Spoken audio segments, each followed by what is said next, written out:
आइए question number 51 पे चलते हैं। पहला क्वेश्चन है 51। इन द केमिकल रिएक्शन, अच्छा भाई, increase in a pressure lead to. भाई यहाँ पे देखिएगा कि प्रोडक्ट साइड पे मोल है कम, जहाँ का मोल होंगे कम वहाँ का प्रेशर भी होगा कम, ठीक है, अकॉर्डिंग टू ली चैतल लॉ, ठीक है। यदि आप प्रेशर बढ़ाएंगे तो रिएक्शन वहाँ जाएगी जहाँ का प्रेशर होगा कम, मतलब यदि आपने प्रेशर को बढ़ाया तो रिएक्शन फॉरवर्ड डायरेक्शन में शिफ्ट होगी। इसका मतलब यहाँ पे प्रोडक्ट की कंसंट्रेशन इंक्रीज कर जाएगी। तो आंसर क्या हो जाएगा? Increase in the amount of a sulphur trioxide, ठीक है। 51 का आंसर फर्स्ट होगा। आगे बढ़ते हैं, ठीक है। गिवन एक्सोथर्मिक रिएक्शन, अच्छा भाई, which one of the following will decrease the equilibrium concentration of a COCl4-2, ठीक है। आइए, और आंसर क्या हो जाएगा इसका? The solution is a direct, third answer होगा, ठीक है ना। क्वेश्चन ने क्या पूछा है यहाँ पे? हमें कंसंट्रेशन को डिक्रीज करना है, किसकी? COCl4 की। हमें मतलब यहाँ पे इसकी कंसंट्रेशन को डिक्रीज करना है। तो आप जब वाटर का एडिशन करोगे तो रिएक्शन फॉरवर्ड डायरेक्शन में जाएगी, ठीक है। तो आंसर क्या हो जाएगा? थर्ड हो जाएगा, the solution is a diluted with water, ठीक है। आगे बढ़ते हैं, आइए देखिए, फॉर आर रिएक्शन, ठीक है। केसी की वैल्यू यहाँ पे आपको दी गई है और क्वेश्चन ने आपसे केपी की वैल्यू पूछी है। तो यहाँ पे आप लगाएंगे KP equal to KC RT की पावर डेल्टा N, ठीक है। हमें क्या निकालना? हमें यहाँ पे केपी की वैल्यू निकालनी है, ठीक है। केसी की वैल्यू दी गई है 3 × 10 की पावर -6 और गैस यूनिवर्सल कांस्टेंट होता है जिसकी वैल्यू होगी 0.0821 इंटू टेम्परेचर T दिया गया आपको 427 डिग्री सेल्सियस। इसको आप केल्विन में कन्वर्ट कर लेंगे तो 427 में आप 273 को ऐड करेंगे तो ये आ जाएगा 700 केल्विन। टेम्परेचर आपका आ गया 700 केल्विन आ गया, ठीक है। आइए अब यहाँ पे देखिए, पावर डेल्टा N, ठीक है, मतलब प्रोडक्ट की पावर माइनस रिएक्टेंट की पावर। अगर यहाँ पे हम निकालेंगे तो यहाँ पे प्रोडक्ट कितना है? 3 है और रिएक्टेंट की पावर कितनी है? -2 हो गया। तो यहाँ पे आ जाएगा, इसकी पावर आ जाएगी 1 आ जाएगी, ठीक है। सॉल्व कर लेंगे तो यहाँ से आपकी केपी की वैल्यू आ जाएगी, ठीक है। तो उसको सॉल्व करने पे केपी की वैल्यू आएगी 4th। आंसर क्या हो जाएगा? 4th हो जाएगा। आगे बढ़ते हैं,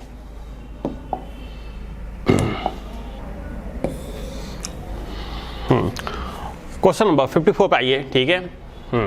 the mass molecule of A is a half the mass of molecule B, ठीक है। देखिए, एक मॉलिक्यूल का जो मास होता है वही उसका मॉलिक्यूलर मास कहलाता है, ठीक है। तो यहाँ पे हम कह सकते हैं कि molecular mass of A B के मॉलिक्यूलर मास का आधा है, तो MB/2 हो जाएगा, 2 हो जाएगा, ठीक है। Velocity of RMS A, velocity of RMS A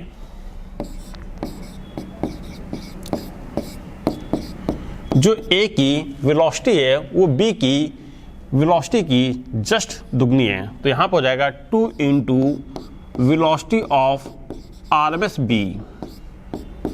question ने यहाँ पे आपसे A और B का प्रेशर का रेशियो पूछा है, ठीक है। फॉर्मूला पुटअप कीजिएगा, velocity of RMS A upon velocity of RMS B equal to √3 × pressure of A into volume V upon molecular mass of A upon √3 × pressure of B into volume of V upon molecular mass of B, ठीक है। आइए देखिए, V से V cut गया, 3 से 3 cut गया, ठीक है। अब यहाँ पे आप वैल्यू को पुटअप कीजिएगा। वेलोसिटी ऑफ RMS A दी गई है twice velocity of RMS B, तो 2 × VRMS of B upon VRMS of B equal two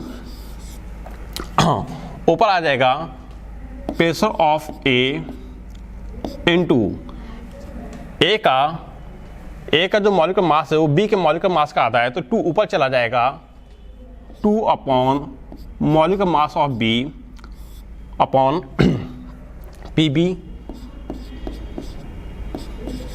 plus of B upon molecular mass of B. ठीक है, एम बी से एम बी कट गया।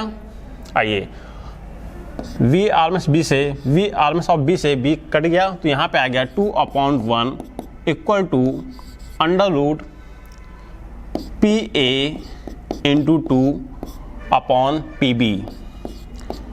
इसका under root हटाने के लिए हम इसका लेंगे स्क्वायर। ठीक है, तो यहाँ पे आ जाएगा, मैं यहाँ कर दे रहा हूँ, जगह नहीं है, 4/1 equal to P A into 2 upon P B. ठीक है, अब यहाँ पे देखिएगा 2 से कट गया, तो यहाँ पे आ जाएगा 2 P B equal to P A. ठीक है, तो आंसर क्या हो जाएगा, थर्ड आंसर हो जाएगा। आगे बढ़ते हैं।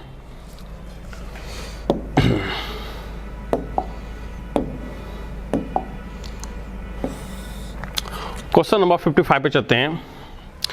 यहां पर आपको एक केमिकल रिएक्शन दी गई है, N2O4 is equal to twice NO2। आइए देखिए क्वेश्चन क्या कह रहा है।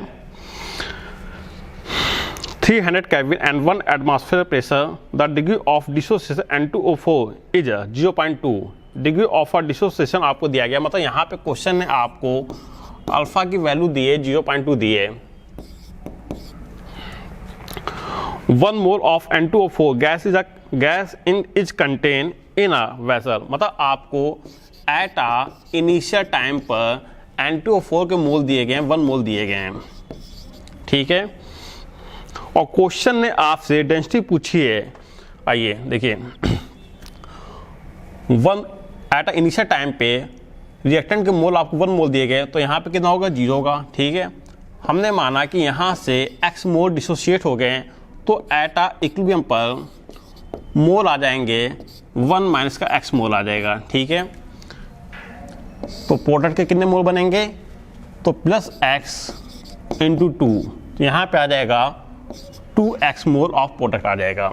ठीक है, आइए अब हम क्या करेंगे, x की वैल्यू निकाल लेंगे। तो x इक्वल टू होता है alpha into initial concentration. Alpha कितना दिया गया, 0.2 दिया गया है, और इनिशियल जो कंसंट्रेशन है या मोल है वो आपको दिया गया 1 दिया गया है।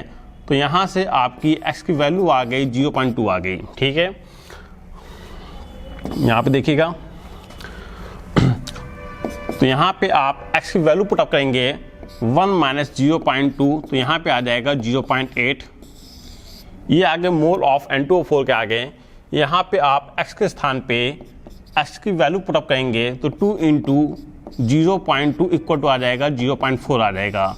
यहाँ पर NO2 के मोल आगे 0.4 मोल आ गए। क्वेश्चन ने आपसे density of a equilibrium mixture पूछा है। ठीक है, तो इक्वेशन लगाएंगे, इक्वेशन लगाएंगे यहाँ पे PM इक्वल टू DRT। हमें क्या निकालना, हमें डेंसिटी निकालनी है। तो यहाँ पर आपको मॉलिक्यूलर वेट ऑफ मिक्सचर निकालना पड़ेगा। तो मॉलिक्यूलर वेट ऑफ मिक्सचर निकालने के लिए, तो molecular weight of mixture equal हो जाएगा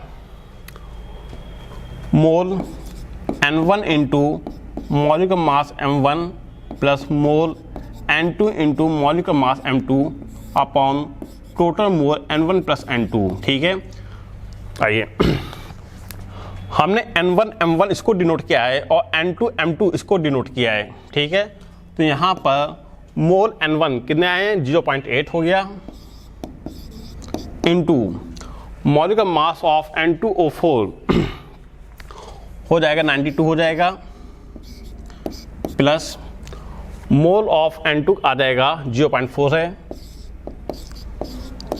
और NO2 का मॉलिक्यूलर मास हो जाएगा 46 हो जाएगा। कितने मोल इसके हैं, हाँ 0.4 मोल हैं। तो यहाँ पे इसके मोल हैं 0.4 मोल हैं। मोल्स क्या है यहाँ पे 0.4 मोल हो गए, तो 0.4 हो गए और इसका मौलिक मास हो जाएगा 46 हो जाएगा। ठीक है, यहाँ पर टोटल मोल आ जाएंगे 1.2 आ जाएगा। ठीक है, जब आप इसको सॉल्व करेंगे तो यहाँ पे आएगा 73.6 प्लस 18.4 डिवाइडेड बाई 1.2, तो यहाँ से आपका मौलिक वेट ऑफ मिक्सचर आ जाएगा 76.6 आ जाएगा। ये आपका आ गया मौलिक वेट ऑफ मिक्सचर आ गया। ठीक है, अब इसको उठा के आप यहाँ पे रखेंगे। प्रेशर आपको दिया गया है 1 एटमॉस्फेयर, तो प्रेशर हो गया 1 एटमॉस्फेयर। मौलिक मास ऑफ मिक्सचर आ गया 76.6 equal to density of a mixture हमें निकालना है। आर की वैल्यू रखेंगे 0.0821 और टेम्परेचर आपको दिया गया है 300 केल्विन और यहाँ पे आप रखेंगे टेम्परेचर 300 केल्विन, तो यहाँ से डेंसिटी ऑफ अ मिक्सचर आ जाएगी। ठीक है, तो जब आप इसको सॉल्व करेंगे तो यहाँ से आपकी डेंसिटी ऑफ अ मिक्सचर आ जाएगी 3.11 ग्राम पर लीटर आ जाएगा। ठीक है, आइए आगे बढ़ते हैं।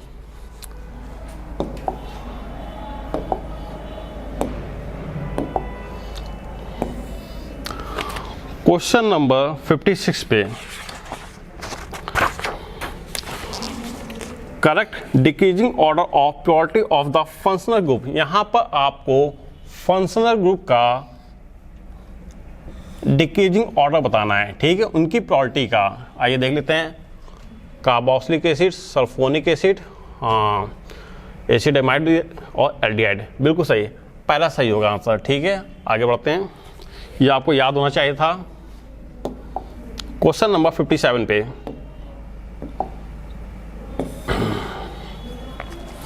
आइए। A mixture of 1 mole each H2 helium and oxygen. देखिए है क्या क्वेश्चन में कि हमारे पास कोई कंटेनर है। ठीक है, इस कंटेनर में 3 गैसें हैं। आपको H2 गैस दी गई है प्लस हीलियम गैस दी गई है और आपको ऑक्सीजन गैस दी गई है। ठीक है, क्वेश्चन कह रहा है enclosed in a cylinder of a volume B, मतलब इन तीनों गैसों के लिए जो वॉल्यूम है वो सेम है। वॉल्यूम क्या हो गया, मतलब कांस्टेंट हो गया। ठीक है, अच्छा भाई, टेम्परेचर T, और यहाँ पे इन तीनों गैसों के लिए जो टेम्परेचर वो आपको T दिया है, मतलब टेम्परेचर क्या हो गया, कांस्टेंट हो गया आपका। ठीक है, और क्वेश्चन कह रहा है कि partial pressure of a H2 is a 2 atmosphere. यहाँ पर जो पार्शियल प्रेशर ऑफ H2 है वो आपको दिया गया है 2 एटमॉस्फेयर दिया गया है।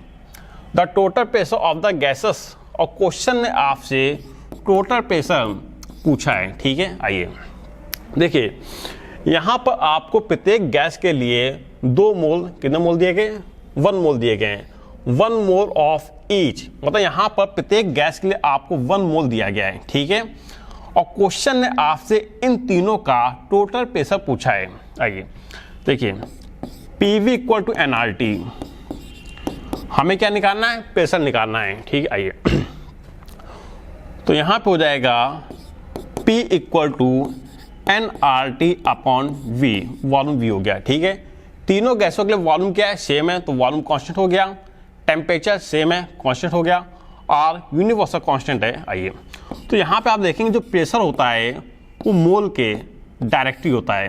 ठीक है, यदि तीनों गैसों का मोल आपस में सेम है तो इनका प्रेशर भी क्या होगा, सेम होगा। तो यहाँ पर टोटल प्रेशर आ जाएगा partial pressure of H2 plus partial pressure of helium plus partial pressure of oxygen, O2 होगा, O2 गैस। ठीक है, आइए भाई यहाँ पे देखिए तीनों गैस के मोल सेम है। ठीक है, तो जाहिर सी बात है तीनों गैसों का जो प्रेशर होगा वो भी क्या होगा, सेम हो जाएगा। तो मतलब प्रत्येक गैस के लिए जो प्रेशर होगा, पार्शियल प्रेशर होगा, वो होगा 2 एटमॉस्फेयर होगा। तो 2 + 2 इक्वल टू आ गया 6 एटमॉस्फेयर हो गया। ठीक है, तो आंसर क्या हो जाएगा इसका, फर्स्ट आंसर हो जाएगा। आगे बढ़ते हैं।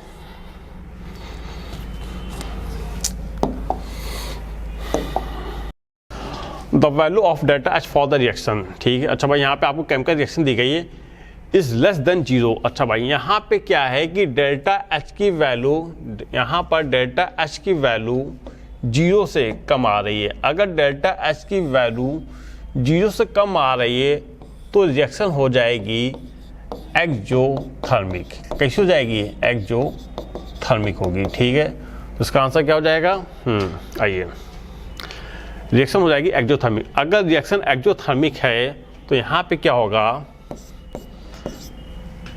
X2 gas plus 4Y2 mole of gas is equal to 2 mole of XY4 gas, ठीक है। अगर रिएक्शन एक्सोथर्मिक है तो प्रोडक्ट साइड टेम्परेचर रिलीज होगा, ठीक है। आइए अब देखिए क्वेश्चन ने क्या पूछा है। क्वेश्चन ने पूछा कि यहाँ पे हमें XY4 का फॉर्मेशन करना है, ठीक है। अगर आपको XY4 का फॉर्मेशन करना है तो रिएक्शन को फॉरवर्ड डायरेक्शन में शिफ्ट करना पड़ेगा, ठीक है। तो according to Le Chatelier law जहाँ का प्रेशर होगा कम, यहाँ पे क्या करें? यहाँ पे आप low pressure and low temperature, ठीक है। यहाँ पे देखिए यहाँ का मोल है कम तो यहाँ का प्रेशर भी होगा कम। यदि अब आप प्रेशर को बढ़ाओगे तो रिएक्शन वहाँ जाएगी जहाँ का प्रेशर होगा कम, ठीक है। तो हमें यहाँ पे प्रेशर को करना पड़ेगा ज़्यादा। और बात करते हैं टेम्परेचर की, ठीक है। तो यहाँ का टेम्परेचर समय है ज़्यादा तो आपको टेम्परेचर करना पड़ेगा कम। तो क्या हो जाएगा answer? High pressure and low temperature. Answer हो जाएगा थर्ड, ठीक है। आगे बढ़ते हैं क्वेश्चन नंबर 60 पे।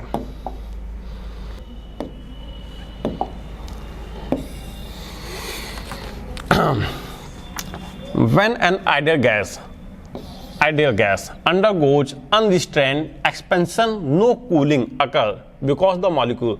भैया जो आइडियल गैस होते हैं इनके बीच में किसी भी प्रकार का कोई भी फोर्स ऑफ अट्रैक्शन नहीं होता है। जो आइडियल गैस होते हैं इनमें किसी भी प्रकार का कोई भी फोर्स ऑफ अट्रैक्शन नहीं होता है, जिसके कारण इनकी जो गैस होती हैं वो लिक्विफाइड नहीं होती है। तो आंसर क्या हो जाएगा? No attractive force on each other. Answer क्या हो गया? सेकंड हो गया, ठीक है। आप आइडियल गैस को लिक्विफाई नहीं कर सकते हैं क्योंकि उनके मॉलिक्यूलों के बीच में किसी भी प्रकार का कोई भी फोर्स ऑफ अट्रैक्शन नहीं होता है। आगे बढ़ते हैं। In the want of equation, ठीक है। आइए भाई, in the want of equation यहां पे देखिए इसकी वैल्यू 0 से कम आ रही है। In the want of equation यहाँ पे जो वैल्यू आ रही है वो 0 से कम आ रही है, ठीक है। लेस देन 0 आ रही है। अगर वैल्यू 0 से कम आ रही है तो रिएक्शन कैसी हो जाएगी? रिएक्शन हो जाएगी एक्सोथर्मिक हो जाएगी, ठीक है। तो इसका आंसर क्या हो जाएगा? इसका आंसर फर्स्ट ही होगा, ठीक है। आइए, ठीक है, आगे बढ़ो।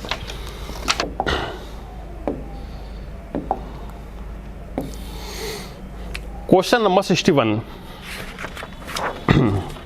हमें आईयूपीएसी नेमिंग करनी है, ठीक है। आइए, आईयूपीएसी नेमिंग करने के लिए सबसे पहले आप कार्बन की लंबी से लंबी चेन छाटिए, ठीक है। तो यहाँ पे आप देखिए कि आपको कितने कार्बन की चेन मिल रही है। 1 2 3 4 5। यहाँ पर हमें 5 कार्बन की चेन मिल रही है, ठीक है। आइए, अब नंबरिंग वहाँ से करेंगे जहाँ से आपका सीनियर फंक्शनल ग्रुप पास पड़ेगा, ठीक है। तो यहाँ पे आप देखेंगे कि यहाँ पे लगा है कार्बोक्सिलिक एसिड और यहाँ पे लगा है अल्कोहल, ठीक है। तो जाहिर सी बात है जो कार्बोक्सिलिक एसिड होता है वो सीनियर फंक्शनल ग्रुप होता है। तो नंबरिंग यहाँ से होगी। तो 1 2 3 4 5, ठीक है। आइए, 4 पे हमें मिला OH, ठीक है। इसका प्रीफिक्स हो जाएगा हाइड्रोक्सी। तो यहाँ पे हो गया 4 हाइड्रोक्सी हो गया। 5 कार्बनों का एल्कीन तो पेंट इन। 3 पे क्या मिल रहा है? इन मिल रहा है। तो 4 hydroxy 3 pentenoic. Answer हो जाएगा सेकंड, ठीक है। आइए आगे बढ़ते हैं।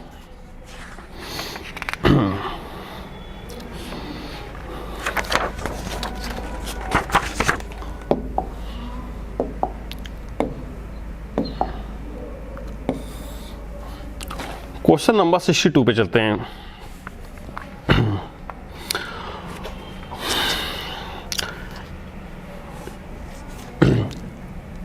Equilibrium constant for the reaction 278, ठीक है। क्वेश्चन ने यहाँ पर आपको इस रिएक्शन के लिए इक्विलिब्रियम कांस्टेंट Kc की वैल्यू दी है 278, ठीक है। और क्वेश्चन ने क्या पूछा है, value of the equilibrium constant for the following reaction. और क्वेश्चन ने आपसे इस रिएक्शन के लिए Kc2 की वैल्यू पूछी है, ठीक। हमने माने Kc1 है और ये Kc2 है, ठीक है। आइए देखते हैं, जगह बहुत कम है यहाँ पे। आइए अब यहाँ पे आप देखिए क्या है,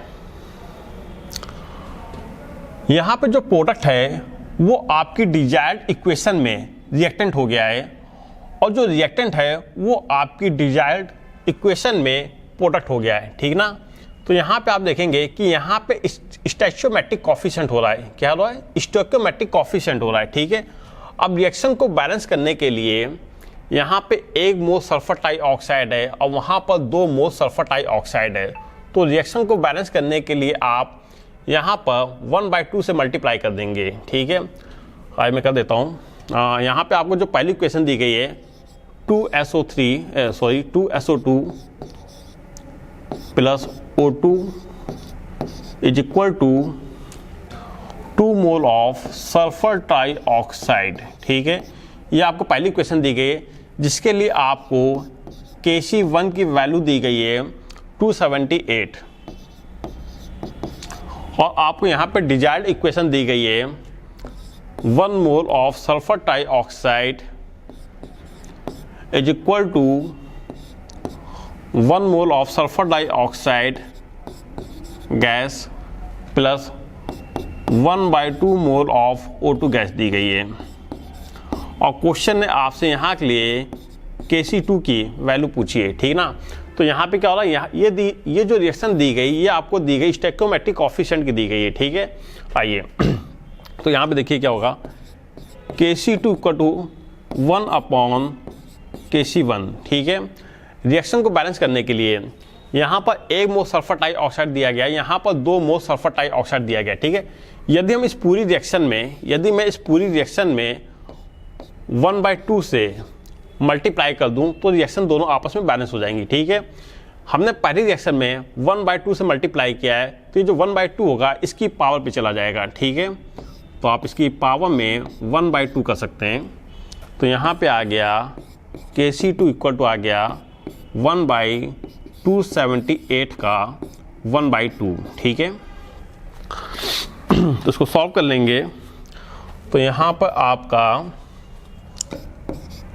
Kc2 इक्वल टू आ जाएगा 1/278 का हाफ हो जाएगा 16.67, ठीक है। तो यहाँ से आपके लिए Kc की वैल्यू आ जाएगी, यहाँ पे आपकी Kc2 की वैल्यू आ जाएगी, इसको डिवाइड करेंगे तो वैल्यू आ जाएगी 0.06 या 6 × 10 की पावर -2 आ जाएगा, ठीक है। देखिए कोई आंसर मैच कर रहा है, 4th आंसर मैच कर रहा है, ठीक है। आगे बढ़ते हैं।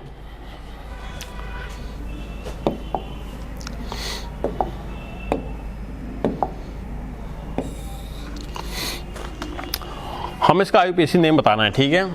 आइए पहले आप ये देखिए कि आपको यहाँ पे कितने कार्बनों की चेन मिल रही है। हमें यहाँ पर 3 कार्बनों की चेन मिल रही है, ठीक है। आइए अब आप पहचाने कि यहाँ पे कौन कौन से फंक्शनल ग्रुप लगे हैं। तो यहाँ पे देखिए ये आपका लगा है कार्बोक्सिलिक एसिड, ये क्या लगा है, ये है कार्बोक्सिलिक एसिड है। और यहाँ पे आपको मिला है कीटोन मिला है, और ये आपका लगा एल्डिहाइड लगा है, ठीक है। तो इसकी हमें IUPAC नेमिंग करनी है। तो नंबरिंग वहाँ से कहोगे कि जहाँ से आपका फंक्शनल ग्रुप पास पड़ेगा, तो जाहिर सी बात इसकी नंबरिंग यहीं से होगी 1 2 3, ठीक है। आइए तो पहले पे क्या मिला, 3 कार्बनों का एल्केन प्रोपेन प्लस ओइक, तो हो जाएगा प्रोपेनोइक एसिड हो जाएगा। और यहाँ पे आपको 2 पे मिल रहा है ऑक्सो और 3 पे मिल रहा है एल्डो, ठीक है। 3 Aldo 2 oxo propanoic acid.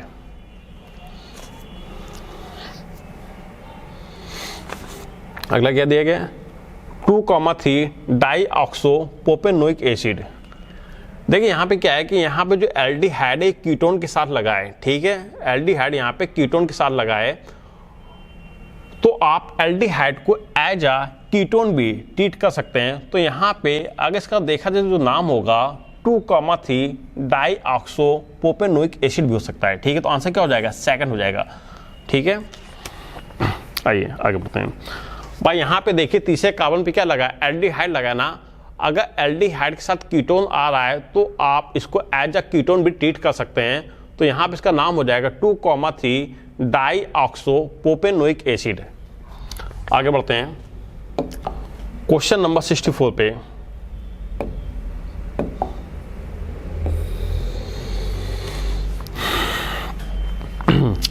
The temperature at which real gas obey the ideal gas law over a wide range of a pressure is called Boyle's temperature। क्या कहलाता है? Boyle's temperature कहलाता है। आगे बढ़ते हैं क्वेश्चन नंबर 65 पे।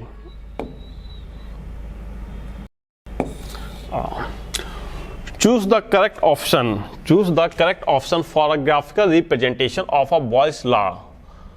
यहाँ पर बॉयल्स लॉ का ग्राफिकल रिप्रेजेंटेशन आपको दिया गया है और आपको सही ऑप्शन को चूज करना है। ठीक है, करेक्ट ऑप्शन हमें बताना। आइए देखिए, बॉयल्स लॉ ने टेम्परेचर को कर दिया था कांस्टेंट। ठीक है, तो यहाँ पे इक्वेशन आ गई PV इक्वल टू nRT आ गया।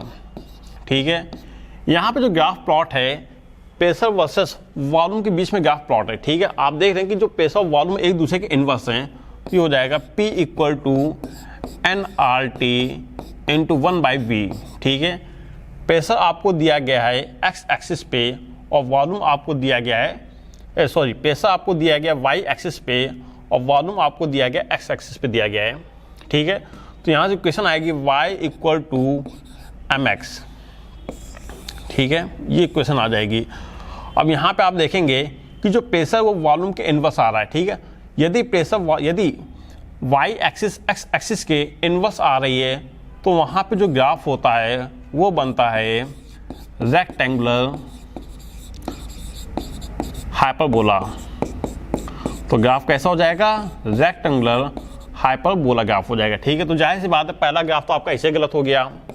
ठीक है, सेकंड वाला देखिए, हाँ P और V, हाँ प्रेशर वॉल्यूम के बीच में ग्राफ प्लॉट है। आइए भाई यहाँ पे देखिए, हम दिखा दे रहे हैं यहाँ पे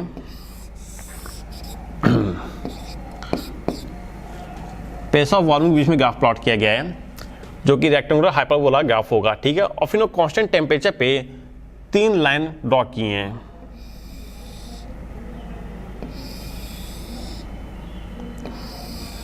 एट अ कांस्टेंट टेम्परेचर पे 3 लाइन ड्रॉ की गई। ठीक है, अब हमें बताना है कि कौन सा ग्राफ सही होगा। ठीक है, यहाँ के लिए आपको मान लो टेम्परेचर T1 दिया गया है जो कि 600 केल्विन है और यहाँ पर टेम्परेचर मान लो T2 है जो कि 400 केल्विन है और यहाँ पर टेम्परेचर मान लो T3 है जो आपको दिया गया 200 केल्विन दिया गया है। ठीक है, आइए हमें देखना कि ग्राफ सही कि गलत है। आइए देखिए, PV इक्वल टू nRT। ठीक है, यदि हम वॉल्यूम को कांस्टेंट कर दें तो जो प्रेशर होगा वो टेम्परेचर के डायरेक्टली होगा। ठीक है, अब देखिए यहाँ पे हमने यहाँ पे क्या किया, हमने इस पॉइंट पे वॉल्यूम V को कांस्टेंट कर दिया। ठीक है, अब आप देख रहे जैसे जैसे आप ऊपर जा रहे हैं वैसे वैसे आपका टेम्परेचर इंक्रीज करता जा रहा है 200 से 400, 400 से 600 केल्विन। जैसे जैसे आपका टेम्परेचर इंक्रीज करता जा रहा है वैसे वैसे प्रेशर भी इंक्रीज करता जा रहा है। ठीक है, आप देखिए टेम्परेचर को इंक्रीज करने पे आपका प्रेशर भी इंक्रीज कर रहा है और प्रेशर जो होता है वो टेम्परेचर के डायरेक्ट होता है। इसका मतलब जो ग्राफ दिया गया है बिल्कुल सही दिया गया है। ठीक है, सेकंड वाला ग्राफ बिल्कुल सही ग्राफ है। आइए आगे बढ़ते हैं क्वेश्चन नंबर 66 पे।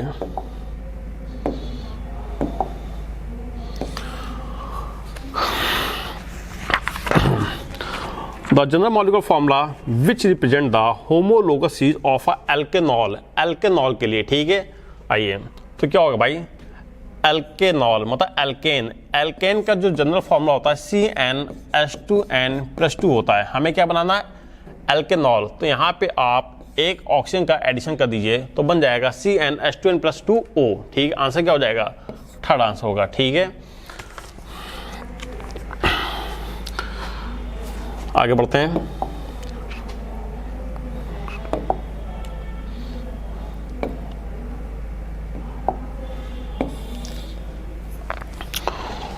क्वेश्चन नंबर अच्छा क्या है, a vessel eight a 1000 Kelvin contains CO2 with a pressure of a 0.5 atmosphere. Question क्या है कि हमारे पास कोई कंटेनर है जहाँ पर CO2 गैस है, ठीक है। यहाँ पर आपको दी गई CO2 गैस दी गई है और एट इनिशियल टाइम पे आपको इसका जो प्रेशर दिया गया है 0.5 एटमॉस्फेयर दिया गया है, इतना आपको प्रेशर दिया गया है, ठीक है। Sum of the CO2 are converted into CO on the addition of a graphite, ठीक है। हमने क्या किया कि यहाँ पर ग्रेफाइट का एडिशन किया तो सम CO2 कन्वर्ट हो रही है कार्बन मोनोऑक्साइड में, ठीक है। अच्छा भाई, the total pressure at equilibrium is 0.8 atmosphere. Question ने आपको टोटल प्रेशर दिया है इक्विलिब्रियम पर कितना, 0.8 एटमॉस्फेयर दिया है। The value of a KP, और क्वेश्चन ने आपसे केपी की वैल्यू पूछी है, ठीक है। निकाल लीजिए। आइए देखिए यहाँ पे क्या ये सॉलिड है, ठीक ना, हमें सॉलिड से कोई मतलब नहीं होता है, ठीक है। हमने मान लिया कि इसका x एटमॉस्फेयर डिसोसिएट हो गया, तो एट इक्विलिब्रियम पर इसका जो प्रेशर आ जाएगा, पार्शियल प्रेशर आ जाएगा 0.5 माइनस x, ठीक है। इतना आ गया। पहले रिएक्शन को बैलेंस कर लीजिए, यहाँ पे आप 2 से मल्टीप्लाई कीजिए, ठीक है। आइए अब देखिए, जब इसका 1 मोल जाता है तो इसके 2 मोल का फॉर्मेशन होता है। यदि इसका x जाएगा तो यहाँ पर 2x का फॉर्मेशन हो जाएगा, ठीक है। तो एट इक्विलिब्रियम पर हमें इसका 2x पार्शियल प्रेशर प्राप्त हो गया, ठीक है। क्वेश्चन ने टोटल प्रेशर आपको दिया है 0.8 एटमॉस्फेयर दिया है, ठीक है। यदि हम एट इक्विलिब्रियम पे इनके पार्शियल प्रेशर को जोड़ देंगे तो टोटल प्रेशर निकल आएगा, तो 0.5 minus x plus 2x equal to total pressure आ गया 0.8, ठीक है। तो भाई इसको सॉल्व कर लेंगे। प्लस माइनस हो जाएगा, 0.5 प्लस का उधर जाएगा तो माइनस में आ जाएगा, तो यहाँ पे आ जाएगा x इक्वल टू आ जाएगा 0.3 आ गया। तो यहाँ पर x की वैल्यू आ गई 0.3 आ गई, ठीक है। अब आप इस x की वैल्यू को उठा के यहाँ पे पुटअप करेंगे तो यहाँ पे क्या हो जाएगा भैया, तो 0.5 माइनस का x कितना आ गया, 0.3 आ गया। तो यहाँ पर आपका पार्शियल प्रेशर आ जाएगा 0.2 आ गया, ठीक है। ये आपका CO2 का पार्शियल प्रेशर आ गया। यहाँ पे आप x की वैल्यू पुटअप करेंगे तो 2 इंटू एक्स कितना दिया गया है, 0.3 है। तो यहाँ पर इसका पार्शियल प्रेशर आ जाएगा 0.6 एटमॉस्फेयर आ गया, ठीक है। आइए यहाँ तक काम हो गया। अब हमें क्या निकालना, हमें केपी निकालना है। यहाँ देख लीजिए, तो केपी इक्वल टू क्या हो जाएगा, प्रोडक्ट की कंसंट्रेशन या प्रोडक्ट का पार्शियल प्रेशर की पावर P। तो यहाँ पे पार्शियल प्रेशर ऑफ CO की पावर 2 अपॉन रिएक्टेंट का पार्शियल प्रेशर CO2, ठीक है। वैल्यू पुटअप कीजिए बस यहाँ पे। अब आप तो पार्शियल प्रेशर ऑफ CO कितना आ गया, 0.6 आ गया, 0.6 का स्क्वायर, तो मतलब यहाँ पे आ गया 0.6 इंटू 0.6 अपॉन, और यहाँ पे कार्बन डाइऑक्साइड का पार्शियल प्रेशर आ गया 0.2 आ गया, तो 0.2 हो गया, ठीक है। सॉल्व कर लेंगे तो यहाँ पे केपी की वैल्यू आ जाएगी 1.8 एटमॉस्फेयर। कितना आ गया आंसर, 1.8 एटमॉस्फेयर आ गया। कोई आंसर मैच कर रहा है, हाँ सेकंड वाला आंसर मैच कर रहा है, ठीक है। आइए आगे बढ़ते हैं, क्वेश्चन नंबर 68 पे चलते हैं। आइए क्वेश्चन नंबर 68 पे आइए, ठीक है। यहाँ पर आपको एक केमिकल रिएक्शन दी गई है और A2 gas plus B2 gas is equal to twice AB gas. ये आपको दी गई है, ठीक है। क्वेश्चन क्या कह रहा है, at equilibrium concentration of ah, question ने आपको सीधे सीधे एट इक्विलिब्रियम पर दे दिया है, वैल्यू दे दी है। कंसंट्रेशन आपको दी गई A2 की दी गई 3 × 10 की पावर -3 मोलर। A2 कंसंट्रेशन आपको दी गई है 3 × 10 की पावर -3 मोलर, और B2 की आपको दी गई 4.2 × 10 की पावर 4.2 × 10 की पावर -3 मोलर। और क्वेश्चन ने आपको AB की कंसंट्रेशन दी है 2.8 × 10 की पावर -3 मोलर दिया है, ठीक है। बहुत ईजी क्वेश्चन हो गया अब तो। If the reaction takes place in a sealed vessel at 527 degree Celsius then the value of a K C, आपको केसी की वैल्यू निकालनी है। सिंपली आप यहाँ पे क्या करेंगे, केसी का एक्सप्रेशन लिखेंगे पहले, ठीक है। तो यहाँ पे हो जाएगा प्रोडक्ट की कंसंट्रेशन की पावर 2 अपॉन रिएक्टेंट की कंसंट्रेशन की पावर, A2 की पावर तो बनी है और B2 की पावर भी क्या है, बनी है, ठीक है। बस अब आप यहाँ पे क्या करेंगे, कंसंट्रेशन को उठा के रखेंगे। तो यहाँ पर AB की कंसंट्रेशन आपको दी गई है 2.8 × 10 की पावर -3, तो ये हो गया 2.8 × 10 की पावर -3 इंटू 2.8 × 10 की पावर -3 हो गया, ठीक है। और नीचे रिएक्टेंट की कंसंट्रेशन आ जाएगी 3 × 10 की पावर -3 इंटू 4.2 × 10 की पावर -3, ठीक है। ये गया, ये गया, ये गया, ये गया, ठीक है। सॉल्व कर लेंगे इसको, और उसको आप सॉल्व करेंगे तो यहाँ पे ऊपर जो वैल्यू आएगी वो आ जाएगी आपकी 7.84 और नीचे आ जाएगा 12.6 आ जाएगा, ठीक है। डिवाइड करेंगे तो यहाँ पे आपका आंसर आ जाएगा 0.62 kc। तो यहाँ पे आपकी केसी की वैल्यू आ जाएगी 0.62 आ जाएगी, फोर्थ आंसर होगा, ठीक है। आइए आगे बढ़ते हैं, क्वेश्चन नंबर 69 पे चलते हैं।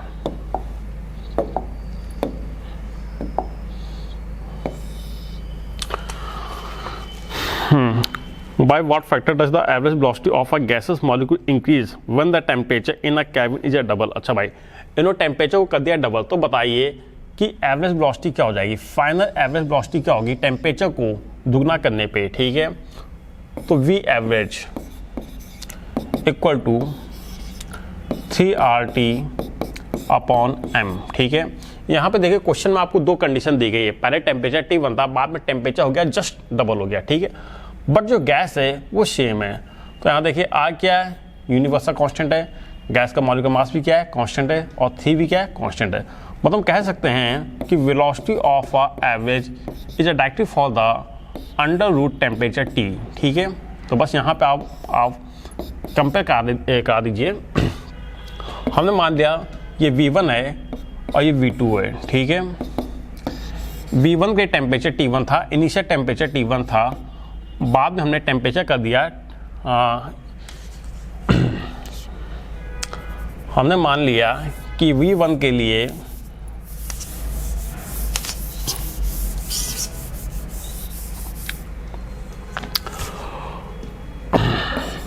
ठीक है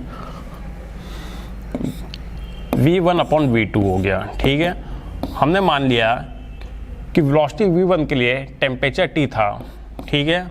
बाद में हमने टेम्परेचर को कर दिया जस्ट डबल कर दिया, T2 कर दिया, ठीक है, 2T कर दिया। आइए T से T कट गया, ठीक है। तो यहाँ पे आ गया V1 upon V2 equal to आ जाएगा अंडर रूट 1/2 आ गया, ठीक है। 1 का अंडर रूट 1 ही होगा, तो यहाँ पे हो जाएगा V1 upon V2 equal to 1/√2 आ जाएगा, ठीक है। और हमें इसका रूट हटाना है, तो यहाँ पे होगा V1 अपॉन V2 1/√2 की वैल्यू होती है 1.41 होती है, ठीक है।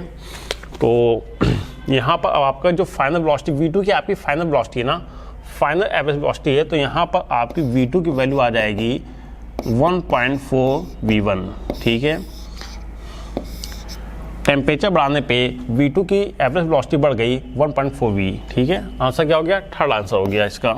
आगे बढ़ते हैं, क्वेश्चन नंबर 70 पे चलते हैं।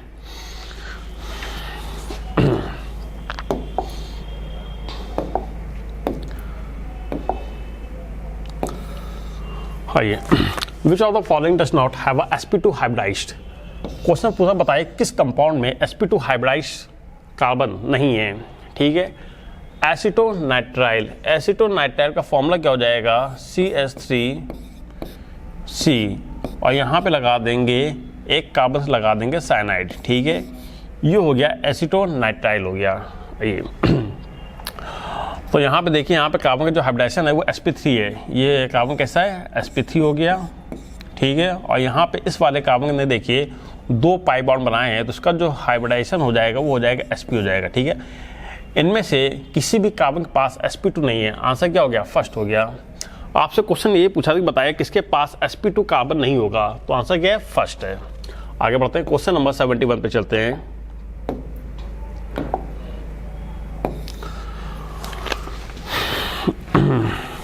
फॉर द रिएक्शन, आपको यहाँ पे केमिकल रिएक्शन दी गई है, AB in a gases form is equal to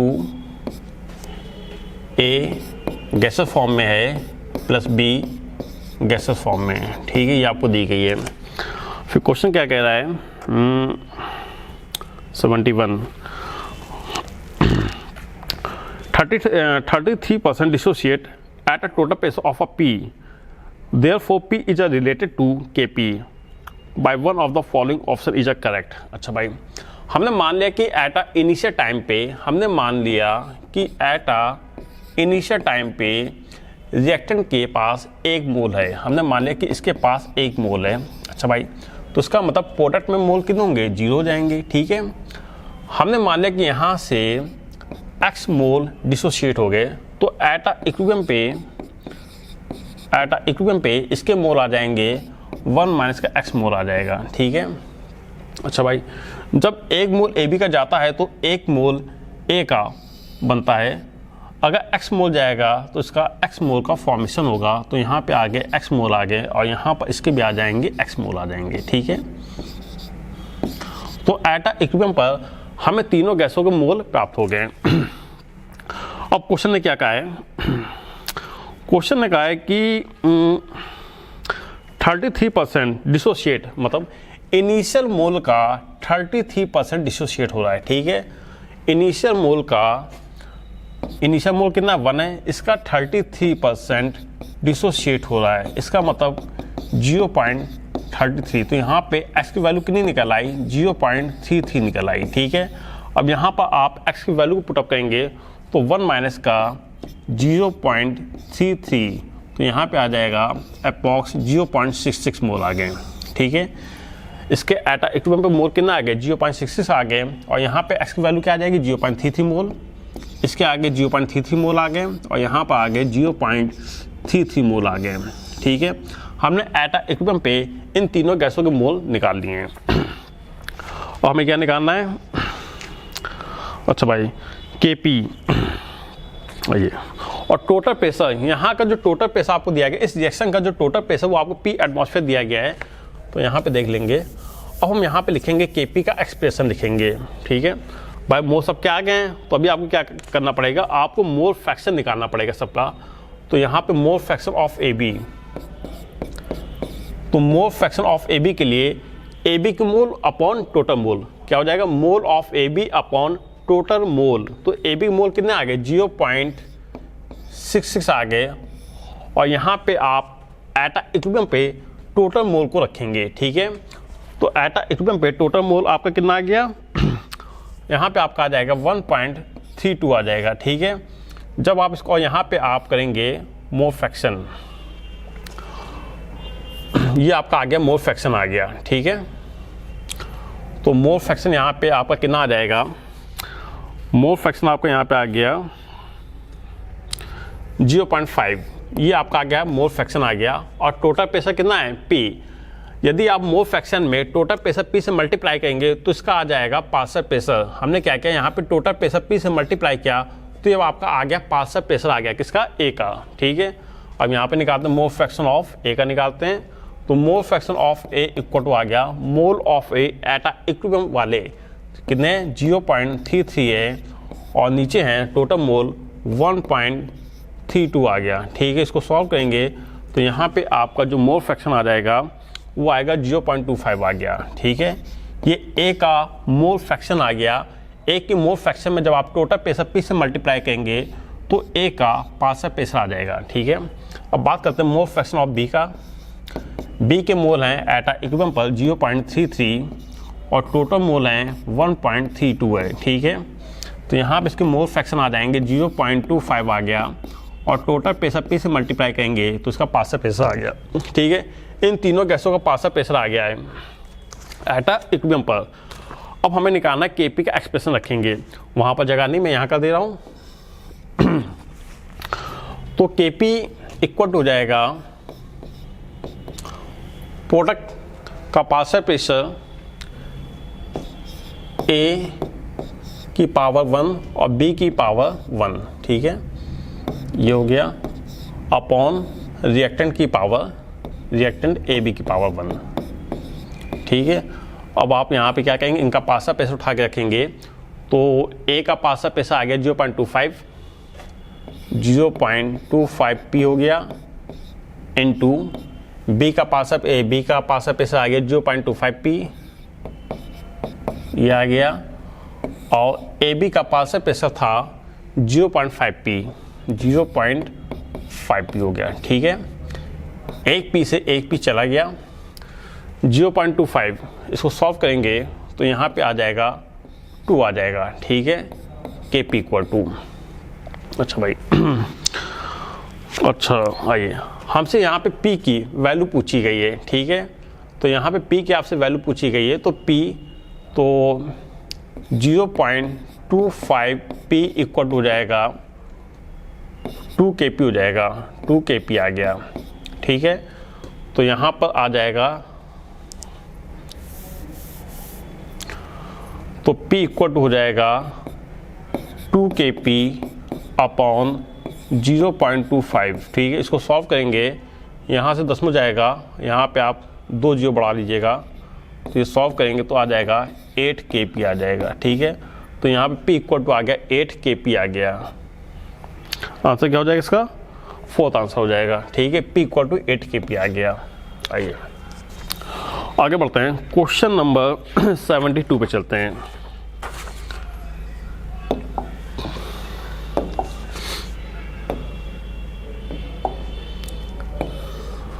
अच्छा भाई, हमें आईयूपीएसी नेमिंग बतानी है। यहाँ पे देखिए आईयूपीएसी नेमिंग बेंजीन दिया गया है। देखिए देखो भाई, ये तुम देख कि हमें यहाँ पर 6 कार्बनों की चेन मिलेगी। ठीक है, अब क्वेश्चन ये उठा कि यहाँ पर हम नंबरिंग कहाँ से करेंगे। तो भाई आप नंबरिंग यहाँ से भी कर सकते हैं, 1 2 या 1 2 कर सकते हैं, बट अगर अल्फ़ाबेटिकली देखा जाए तो पहले C आता है बाद में N आता है। तो नंबरिंग हमारी होगी यहाँ से 1 2 3 4 5 और 6। ठीक है, NO2 और Cl always work as a substituent, ये हमेशा कैसे काम करते हैं, एज अ सबस्टिट्यूएंट। ठीक है, तो यहाँ पे लगाया 1 पे लगाया क्लोरो, 1 पे लगाया क्लोरो, 1 पे हो गया क्लोरो, 2,4 डाई नाइट्रो हो जाएगा, तो 1 क्लोरो 2,4 डाई नाइट्रो और बेंजीन। आंसर क्या हो जाएगा, 1 हो जाएगा। ठीक है,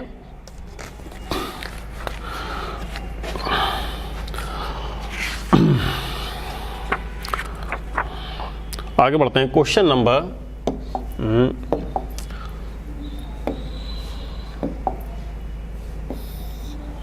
आइए। अच्छा भाई, यहाँ पर आपको 3 इक्वेशन दी गई हैं और तीनों इक्वेशन के लिए आपको केसी की वैल्यू जिनमें से 2 इक्वेशन के लिए आपको केसी की वैल्यू दी गई है और तीसरी इक्वेशन के लिए आपसे केसी की वैल्यू पूछी गई है। ठीक है, तो सिंपली यहाँ पे क्या होगा, केसी हमने मान लिया KC3, इसको मैंने मान लिया KC3, तो KC3 इक्वल हो जाएगा KC1 इंटू KC2। ये हो गई आपकी KC1 हो गई, इसके लिए दिया है 5 इंटू 10 की पावर -9 इंटू KC2 कितना दिया गया, 1 इंटू 10 की पावर -14। तो यहाँ से आपकी KC3 की वैल्यू आ जाएगी 5 इंटू 10 की पावर माइनस प्लस हो जाएगा, तो 10 की पावर -23 आ जाएगा। ठीक है, ये आपकी आगे KC3 की वैल्यू आ गई 5 इंटू 10 की पावर -3, 3rd आंसर होगा। ठीक है, आगे बढ़ते हैं, क्वेश्चन नंबर 74 पे चलते हैं।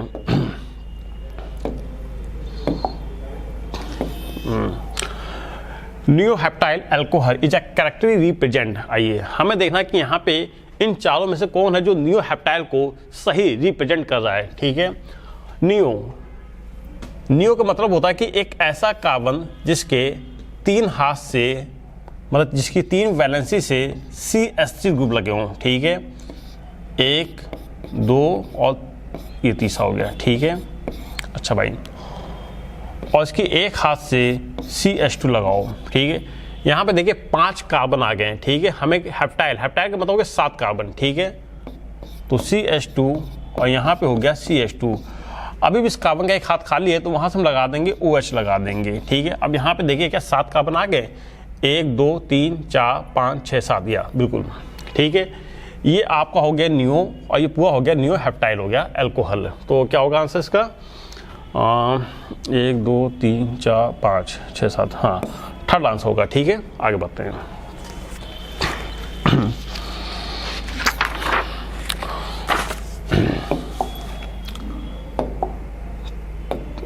क्वेश्चन नंबर 75 पे चलते हैं। An open vessel at a 27 degree Celsius is heated until 2/5 of the air it has escaped from the vessel। ठीक है, क्वेश्चन क्या कह रहा है कि हमारे पास कोई एक ओपन वेसल है, हमने मान लिया कोई ओपन वेसल है, इस ओपन वेसल में कोई गैस है। ठीक है, अच्छा भाई, हमने मान लिया इस समय इस गैस का जो मोल है N1 वो N1 है। ठीक है, और टेम्परेचर T1 हमने मान लिया कि दिया गया है। टेम्परेचर आपको दिया गया 27 डिग्री सेल्सियस, मतलब 27 डिग्री सेल्सियस का मतलब हो गया कि टेम्परेचर यहाँ पे दिया गया 300 केल्विन दिया गया है। ठीक है, और उस समय इस गैस के मोल N1 मोल दिए गए। अच्छा भाई, अब हमने क्या किया, हमने इसका टेम्परेचर इंक्रीज किया, हमने यहाँ पर इसका टेम्परेचर बढ़ाया। ठीक है, मान लो पहले टेम्परेचर T1 था, अब टेम्परेचर हो गया T2 हो गया। ठीक है, अगर आप किसी गैस का टेम्परेचर बढ़ाएंगे तो उस गैस का वॉल्यूम इंक्रीज करेगा। ठीक है ना, अब यहाँ पे देखिए इसका पहले वॉल्यूम मान लो V1 था, अब इसका वॉल्यूम कितना हो गया, V2 हो गया। ठीक है, ओपन वेसल है तो जाहिर सी बात है इसका ये इस गैस का जो ये अमाउंट है ये एक्सपेल्ड आउट हो जाएगा। इतना अमाउंट एक्सपेल्ड आउट हो गया, इतना अमाउंट एक्सपेल्ड आउट हो गया। ठीक है, ये क्या हो गया, इनिशियल मोल N1 थे और यहाँ पे इसका डेल्टा N, यहाँ पे इतना अमाउंट, डेल्टा N का मतलब है कि इतना अमाउंट एक्सपेल्ड आउट हो गया। कितना हो गया, 2/5, ये आपको दिया गया 2/5 दिया गया। ठीक है, हमने पहले मान लिया कि इनिशियल मोल N1 थे और फाइनल मोल मैंने मान लिया कि N2 थे। ठीक है, ये था। अच्छा भाई, देखिए यहाँ पे आपको इनिशियल मोल N1 दिया गया है और इनिशियल टेम्परेचर 300 दिया गया है। ठीक है, और फाइनल टेम्परेचर आपसे पूछा गया, क्वेश्चन आपसे T2 की जानकारी मांगी है। ठीक है, आइए तो यहाँ पे देखिए डेल्टा N एक्सपेल्ड आउट क्या होगा, तो यहाँ पे होगा इनिशियल मोल N1 था जिसमें से इतने मोल चले गए, सॉरी डेल्टा T। ठीक है, आइए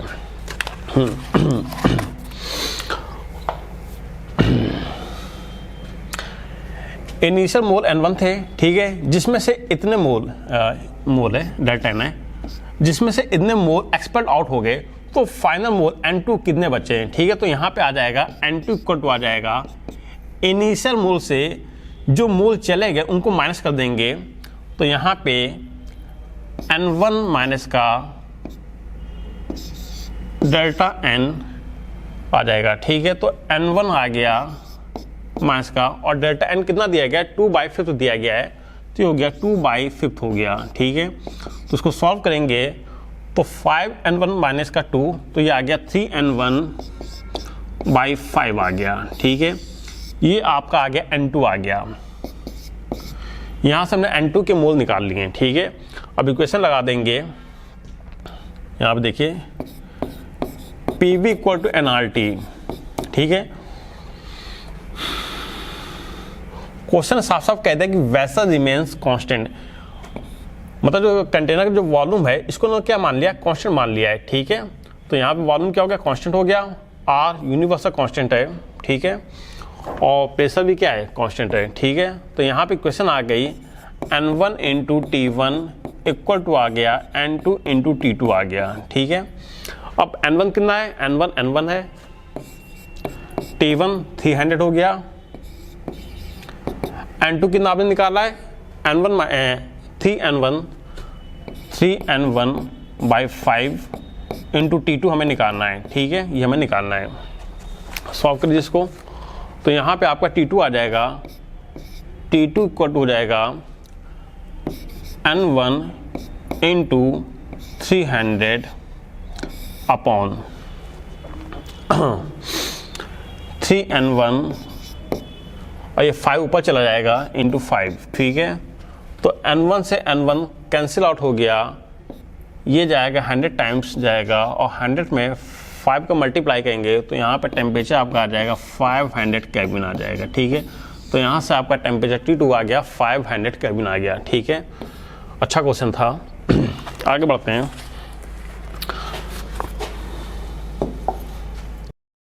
आइए, क्वेश्चन में आपको यहाँ पे Kp की वैल्यू दी है और क्वेश्चन ने आपसे यहाँ पे Kc की वैल्यू पूछी है, ठीक है। मतलब यहाँ पे हमें Kp और Kc के बीच में रिलेशन लगाना है।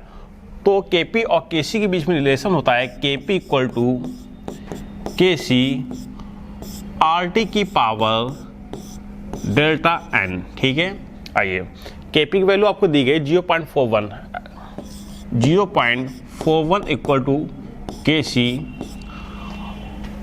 R होता है गैस यूनिवर्सल कांस्टेंट होता है, इसकी वैल्यू होगी 0.0821 इंटू टेम्परेचर आपको दिया गया है 27 डिग्री सेल्सियस, केल्विन में कन्वर्ट करेंगे तो हो जाएगा 300 केल्विन हो जाएगा, ठीक है।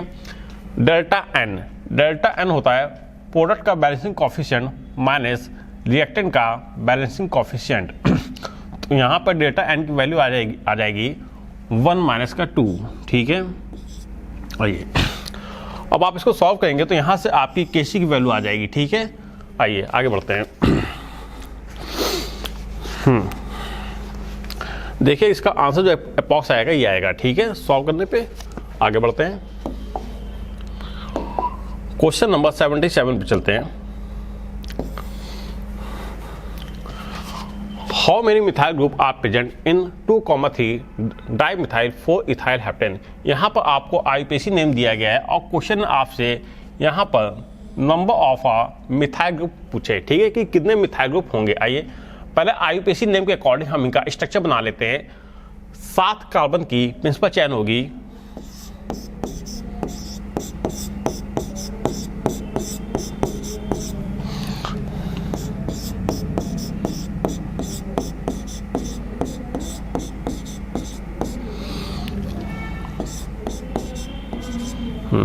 एक 2 3 4 5 6 7, यस 7 कार्बनों की प्रिंसिपल चेन बन गई। नंबर कर लेते हैं 1 2 3 4 5 6 और 7, ठीक है। अब 2,3 डाइमिथाइल, मतलब यहाँ पे 2 पे लगाए मिथाइल और 3 पे लगाए मिथाइल, ठीक है। ये हो गया 2,3 डाइमिथाइल हो गया। क्वेश्चन ने पूछा कि हाउ मैनी मिथाइल ग्रुप। आइए देखते हैं। ये देखिए CH3 पहला मिथाइल ग्रुप हो गया, यहाँ पे देखिए ये CH3 दूसरा मिथाइल ग्रुप हो गया, ठीक है। ये तीसरा हो गया, ये 4 हो गए, ठीक है। अच्छा 4 इथाइल भी है, 4 इथाइल भी है, ठीक है। तो यहाँ पे लग जाएगा 4 इथाइल, ठीक है। तो CH2 CH3। आइए तो 1 2 3 4 और ये 5, ठीक है। टोटल यहाँ पे 5 मिथाइल ग्रुप लगे, तो आंसर क्या हो जाएगा 4 हो जाएगा, ठीक है। आगे बढ़ते हैं।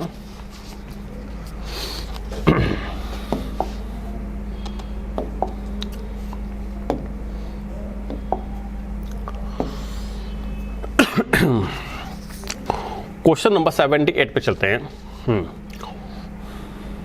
आइए, क्वेश्चन आपको यहाँ पे केमिकल रिएक्शन दी गई है। A+2B equal to 2 mole of C plus 1 mole of D दिया गया है, ठीक है। और जानकारी आपको दी गई 1.1 मोल of A and 2.2 mole of B reach an equilibrium 1 litre, ठीक है। मतलब यहाँ पे क्वेश्चन है आपको एट इनिशियल टाइम पर 1.1 मोल ऑफ A के दिए हैं और 2.2 मोल ऑफ B दिए हैं, ठीक है। और यहाँ पे क्या हो जाएगा, प्रोडक्ट क्या है, 0 है, ठीक है। फिर क्वेश्चन क्या कह रहा है कि एट अ इक्विलिब्रियम पे 0.1 मोल ऑफ अ डी, ठीक। आइए अब देखिए, आप इन दोनों में से किसी एक को भी लिमिटिंग रीजेंट मान लीजिए, ठीक है। ये हो गया, मान लो कि लिमिटिंग रीजेंट हो गया। हमने माना कि यहाँ से x मोल डिसोशिएट कर गए, तो एट अ इक्विलिब्रियम पर हमें यहाँ पर 1 मोल मिल जाएंगे 1.1 माइनस का x मोल, ठीक है। यहाँ पर हो जाएगा -2x हो जाएगा,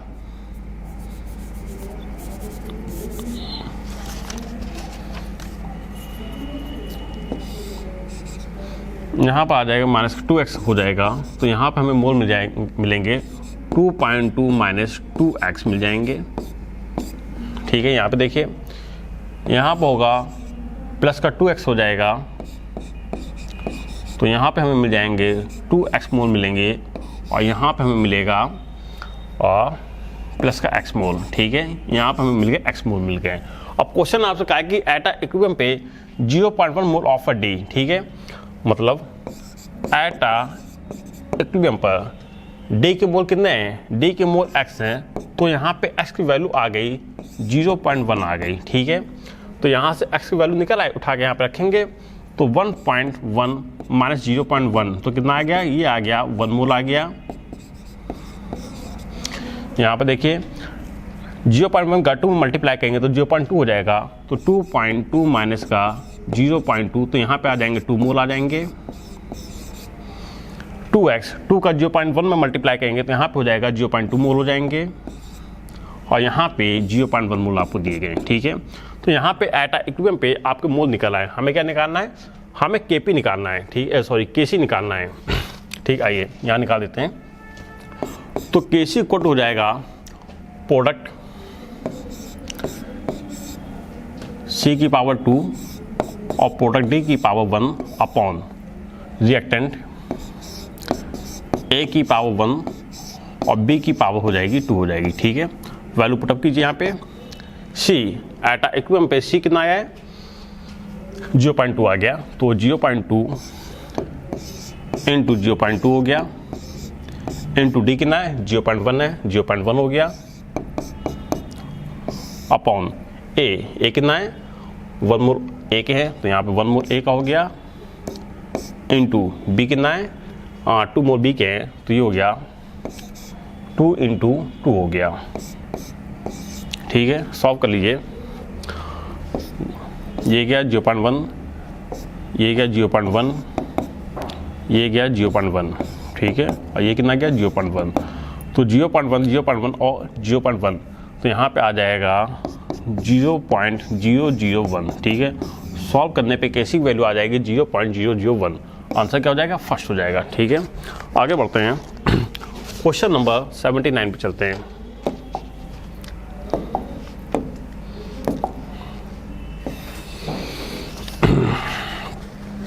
आइए, द करेक्ट IUPAC नेम, हमें यहाँ पर करेक्ट IUPAC नेम बतानी है, ठीक है। आइए देख लेते हैं। भाई यहाँ पे देखिए, यहाँ पे आपका लगा एल्डिहाइड लगा है, यहाँ पे लगा नाइट्रो लगा है, और यहाँ पे लगा है ईथर लगा है, ठीक है। देखिए नाइट्रो और ether always work as a substituent, ठीक है। तो हमारा सीनियर फंक्शनल ग्रुप हो जाएगा एल्डिहाइड, तो नंबरिंग वहाँ से करेंगे जहाँ से आपका फंक्शनल ग्रुप पास पड़ेगा, ठीक है। तो नंबरिंग कहाँ से हो जाएगी, यहाँ से होगी। तो 1 2 3 4 5 और 6, ठीक है। अब यहाँ पे देखिए, यहाँ पे 1 कार्बन का ईथर, यहाँ पे हमें मिला मिथॉक्सी, 4 मिथॉक्सी हो जाएगा, 2 नाइट्रो हो जाएगा, 4 मिथॉक्सी 2 नाइट्रो हो जाएगा, और बेंजल्डिहाइड, तो आंसर क्या हो जाएगा, 1 हो जाएगा, ठीक है। अल्फाबेट की पहले M आता है, बाद में N आता है, तो यहाँ पे हो जाएगा 4 मिथॉक्सी 2 नाइट्रो बेंजल्डिहाइड। आंसर क्या हो गया, फर्स्ट हो गया। आगे बढ़ते हैं।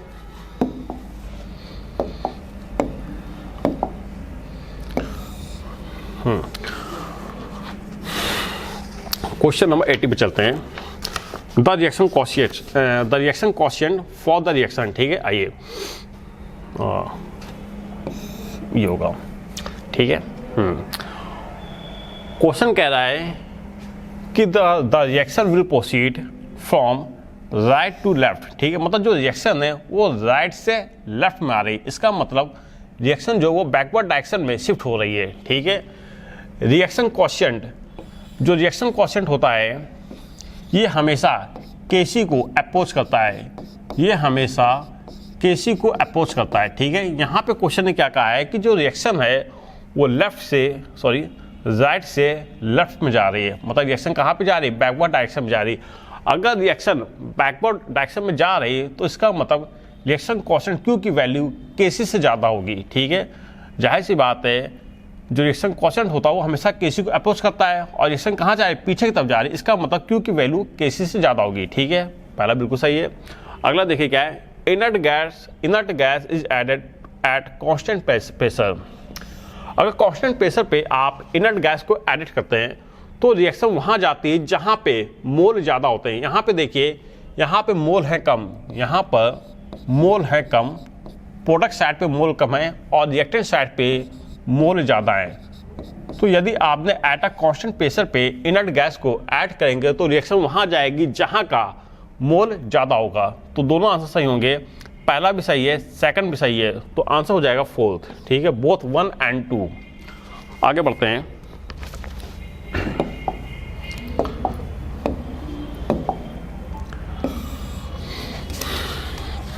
आईयूपीएसी नेम, यहाँ पे हमें आईयूपीएसी नेम बतानी है। आइए,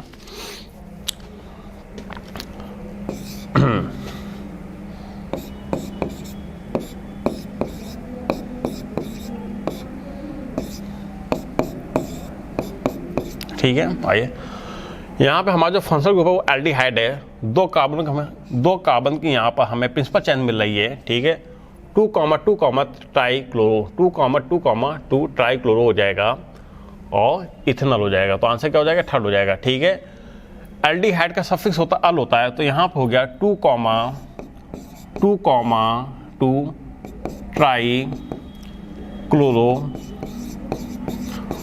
ट्राइक्लोरो और दो कार्बनों का एल्केन हो जाएगा इथेन 1 अल, ठीक है। तो आंसर क्या हो जाएगा, थर्ड आंसर हो जाएगा, ठीक है। आगे बढ़ते हैं, क्वेश्चन नंबर 82 पे चलते हैं।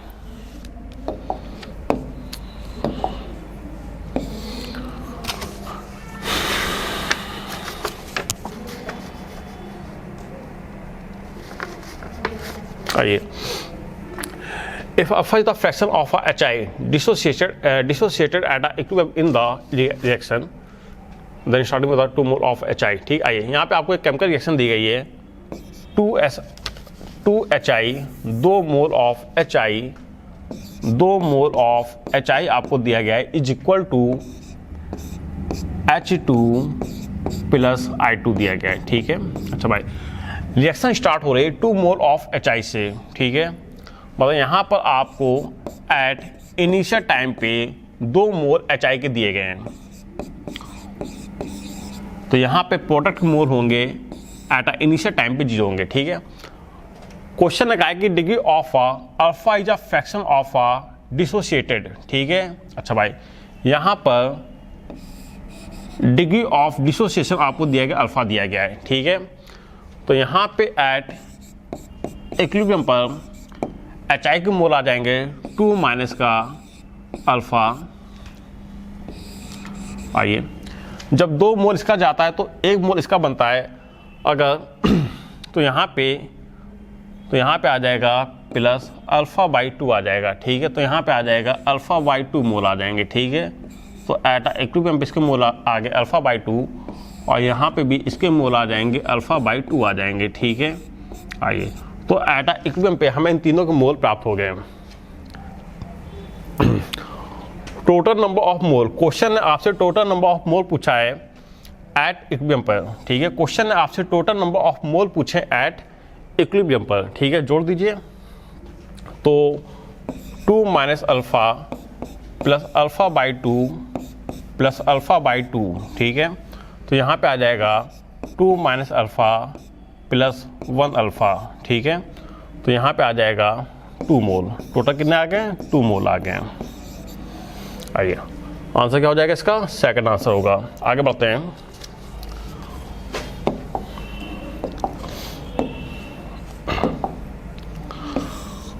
हमें इस कंपाउंड की आईयूपीएसी नेमिंग करनी है, ठीक है। आइए यहाँ पे देखिए, यहाँ पे आपको यहाँ पे फंक्शनल ग्रुप दिया गया है, कीटोन दिया गया है, ठीक है।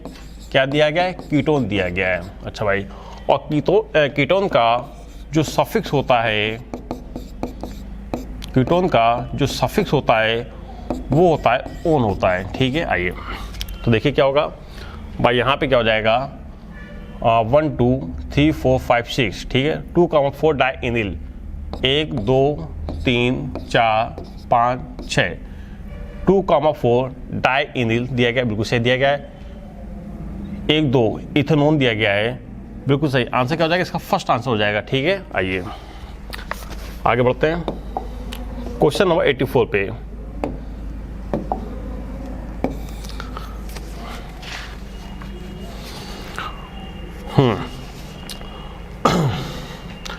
The equilibrium pressure for the reaction, ठीक है। अच्छा भाई आइए, और क्वेश्चन आपसे क्या पूछा है? The KP for the given reaction. Question आपसे केपी की वैल्यू पूछी है फॉर द गिवन रिएक्शन, ठीक है। रिएक्शन आपको क्या दी गई है?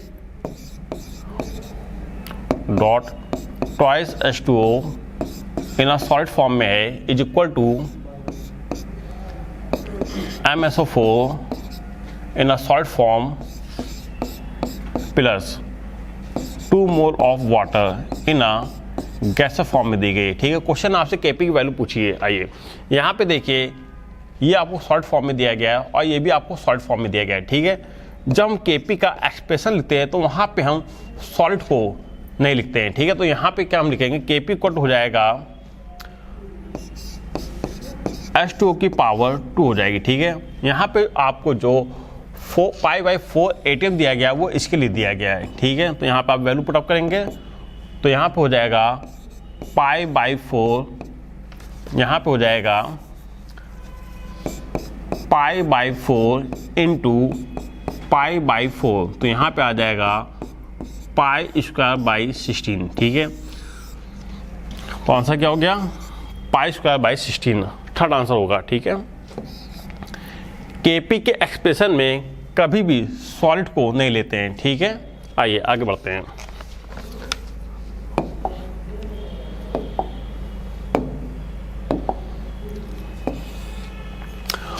हमें इस कंपाउंड की आईयूपीएसी नेमिंग बतानी है।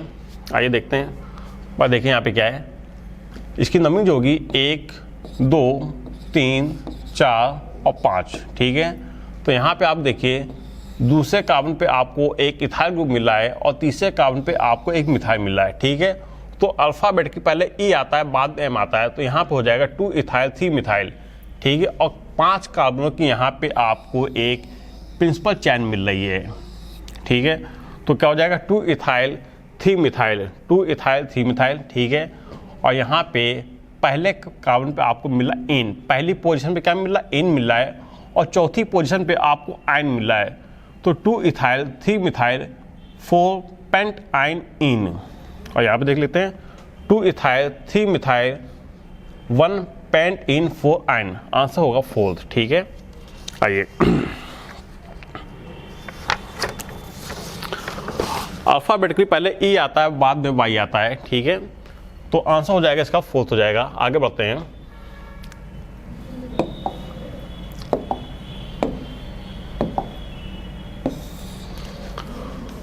विच curve in a figure represent the curve of a ideal gas, ठीक है। यहाँ पे देखिए, आपको जितने भी कर्व दिए गए सब के सब डेविएट हो रहे हैं, सिर्फ और सिर्फ बी वाला, जो बी वाला है ये डेविएट नहीं कर रहा, और जो आइडियल गैस होती है वो कभी भी डेविएट शो नहीं करती है। तो आंसर क्या हो जाएगा? ओनली बी, आंसर हो जाएगा इसका फर्स्ट, ठीक है। आगे बढ़ते हैं।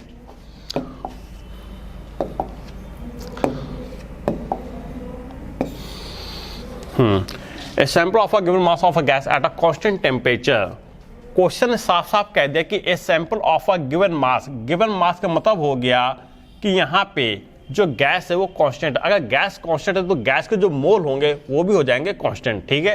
एट अ कांस्टेंट टेम्परेचर, और टेम्परेचर को कर दिया गया है constant. Occupies a volume of a 95 centimetre cube, मतलब यहाँ पे क्वेश्चन आपको इनिशियल वॉल्यूम V1 आपको दिया है 95 सेंटीमीटर क्यूब दिया है, ठीक है। अंडर प्रेशर ऑफ अच्छा भाई, और P1 की वैल्यू आपको यहाँ पे दिया गया, इनिशियल प्रेशर आपको दिया गया 9.9 इंटू 10 की पावर 4 न्यूटन पर मीटर स्क्वायर। ये आपको दी गई इनिशियल कंडीशन दी गई। At the same temperature its volume at pressure of. अच्छा भाई, क्वेश्चन ने कहा है कि एट द सेम टेम्परेचर पे इसका जो प्रेशर है वो हो जाएगा P2 हो जाएगा 10.14 इंटू 10 की पावर 4 न्यूटन पर मीटर स्क्वायर। तो बताइए इस प्रेशर पर इसका फाइनल वॉल्यूम V2 क्या होगा। ठीक है, सिंपली आप यहाँ पे यूज करेंगे ideal gas equation PV equal to nRT। ठीक है, R यूनिवर्सल कांस्टेंट है, टेम्परेचर को क्वेश्चन में कांस्टेंट कर दिया है और गैस ऑफ मोल भी क्या हो गया, कांस्टेंट हो गए। तो यहाँ से आपकी इक्वेशन बन जाएगी P1 into V1 equal to P2 into V2। ठीक है, P1 आपको दिया गया 9.9 इंटू 10 की पावर 4, तो 9.9 इंटू 10 की पावर 4 इंटू वॉल्यूम V1 आपको दिया गया 95 centimetre cube equal to P2 की वैल्यू आपको दी गई 10.14 इंटू 10 की पावर 4 प्लस इंटू V2 हमें निकालना है। ठीक है, सॉल्व कर लेंगे। 10 की पावर 4 से 10 की पावर 4 कैंसिल आउट हो गई, तो यहाँ पे V2 आपका आ जाएगा, V2 कट हो जाएगा 9.9 इंटू 95 डिवाइडेड बाई 10.14। ठीक है, तो आप इसको डिवाइड करेंगे तो यहाँ पे आपका जो आंसर आएगा वो अप्रॉक्स 93 सेंटीमीटर क्यूब आ जाएगा। ठीक है, आइए आगे बढ़ते हैं।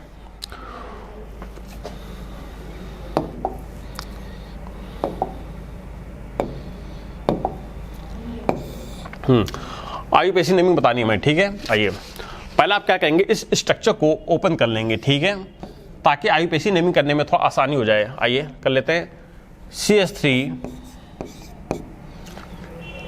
और इससे लगा एक कार्बन, जिससे लगा ऑक्सीजन, और यहाँ पे लगा है एक CH। ठीक है, यहाँ पे हमने लगा दिया एक मिथाइल ग्रुप, मैंने यहाँ पे लगा दिया CH3, और एक मिथाइल ग्रुप मैंने यहाँ पे लगा दिया। ठीक है, आइए चलिए इसका हमें IUPAC नेमिंग बतानी है। ठीक है, तो सबसे पहले क्या करेंगे, यहाँ पे कार्बन की लंबी से लंबी चैन छाटेंगे। तो कितने कार्बन की चैन मिल रही, 1 2 3 4 कार्बन की हमें चैन मिल रही है यहाँ पे।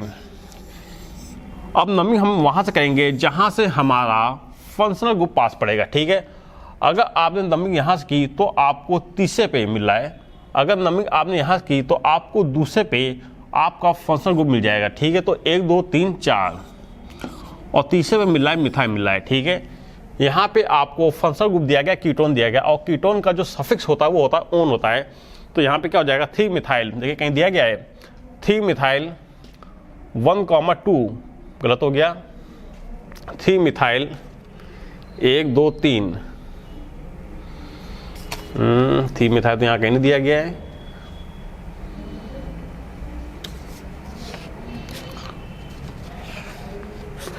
थ्री मिथाइल होना चाहिए था, यहाँ पे कहीं दिया गया है 1,2 बुटानोल, 3 मिथाइल हो गया। अच्छा हाँ दिया गया, थर्ड आंसर दिया गया है। यहाँ पे L है ना, हम इसको 1 समझ बैठा, ठीक ना, 3 मिथाइल 2 बुटानोल, बिल्कुल सही दिया गया, थर्ड आंसर दिया गया। ठीक है, आइए आगे बढ़ते हैं। क्वेश्चन नंबर 89 पे चलते हैं।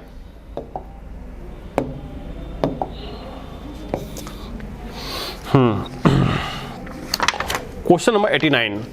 According to Gram's law, at a given temperature, the ratio of the rate of a diffusion of gases A and B. आइए देखिए, according to Gram's law, at a given temperature,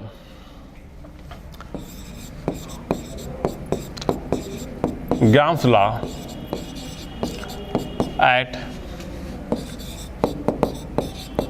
given temperature, ठीक है, according to Graham's law at a given temperature पे जो rate of a gas होती है वो is attractive for the partial pressure of gas and inverse under root molecular weight m। ठीक है, according to Graham's law जो rate of a diffusion of a gas होता है वो पार्शियल प्रेशर के डायरेक्टिव होता है और अंडर रूट मॉलिक्यूलर वेट के इनवर्स होता है। ठीक है, यहाँ पे आपको दो गैस दी गई हैं, तो rate of a diffusion A upon rate of a diffusion B equal to partial pressure of gas A upon partial pressure of gas B, ठीक है, into under root molecular weight of MB upon molecular weight of Ma, ठीक है। तो यहाँ पे आपका ये relation आ गया। आप चाहो तो इसके स्थान पे भी लिख सकते हैं partial pressure of A upon partial pressure of B, under root के स्थान पे आप इसका हाफ भी ले सकते हैं MB अपॉन Ma का हाफ, ठीक है। हाँ, तो कौन सा आंसर मैच कर रहा है? थर्ड आंसर होगा, ठीक है। आइए आगे बढ़ते हैं, क्वेश्चन नंबर 90 पे चलते हैं।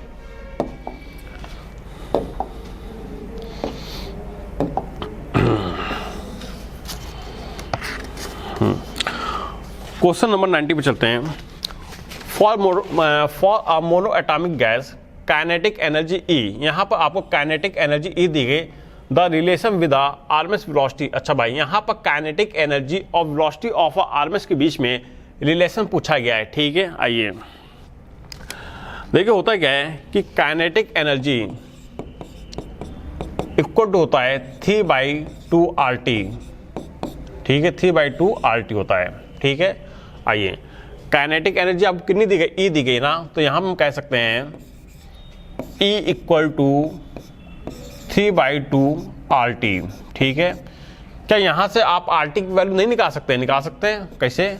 RT का 3 में मल्टीप्लाई होगा तो यहाँ पे RT की वैल्यू आ जाएगी, RT इक्वल टू हो जाएगा 2/3E, ठीक है। यहाँ से हमने RT की वैल्यू को निकाल लिया, RT इक्वल टू आ गया 2/3E आ गया, ठीक है। आइए अब देखते हैं वेलोसिटी ऑफ आरएमएस क्या होता है। तो velocity of RMS equal to होता है under root 3RT upon M, ठीक है। अब यहाँ पे देखिए वेलोसिटी ऑफ आरएमएस में RT के स्थान पे हम 2/3E को रख सकते हैं ना, तो यहाँ पे रखेंगे तो यहाँ पे हो जाएगा velocity of RMS equal to 3, RT के स्थान पे आ जाएगा 2E आ जाएगा, 2E/3 आ जाएगा, ठीक है। तो यहाँ पे हो गया M, RT के स्थान पे आ गया 2/3E आ गया, ठीक है। 3 से 3 कट गया तो यहाँ पे आपका जो रिलेशन आएगा वो आ जाएगा VRMS equal to under root 2E/M, ठीक है। ये आपका रिलेशन आ गया। देखिए मैच कर दो कोई आंसर, यहाँ पे आप अपॉन लगा लीजिएगा, ठीक है। तो आंसर कौन सा मैच कर? 2E/M। थर्ड आंसर मैच कर। आप देखिए अंडर रूट के स्थान पे आप इसको ये भी लिख सकते हैं 2E/M की power half.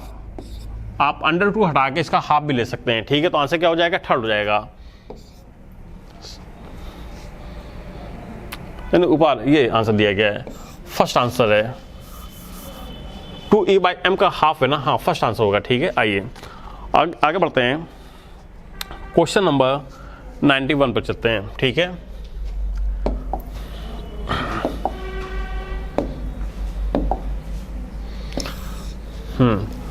Formula of phenyl carbinol and chloral are respectively, ठीक है। हमें यहाँ पे फिनाइल कार्बिनॉल एंड क्लोरल का फॉर्मूला बताना है, ठीक है। कार्बिनॉल, ठीक है। कार्बिनॉल मतलब एक कार्बन का एल्कोहल, ठीक है। तो यहाँ पे हमने क्या किया CH2OH। अभी भी इस कार्बन की एक वैलेंसी खाली है तो वहाँ पे हमने लगा दिया फिनाइल, लगा दिया C6H5 लगा दिया, ये बन जाता है फिनाइल कार्बिनॉल बन जाता है। और जो क्लोरल होता है एंड क्लोरल CCl3CHO, ठीक है, ये कहलाता है क्लोरल। तो यहाँ पे आंसर क्या हो जाएगा? सेकंड आंसर हो जाएगा फिनाइल कार्बिनॉल एंड क्लोरल। आगे बढ़ते हैं, क्वेश्चन नंबर 92 पे चलते हैं।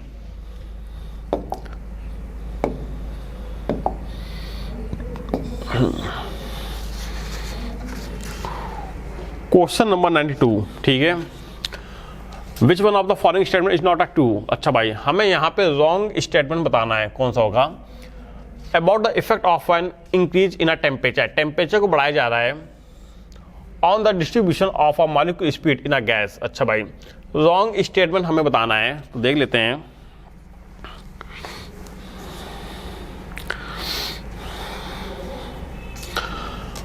रॉन्ग स्टेटमेंट हो जाएगा प्रॉबेबल स्पीड इंक्रीज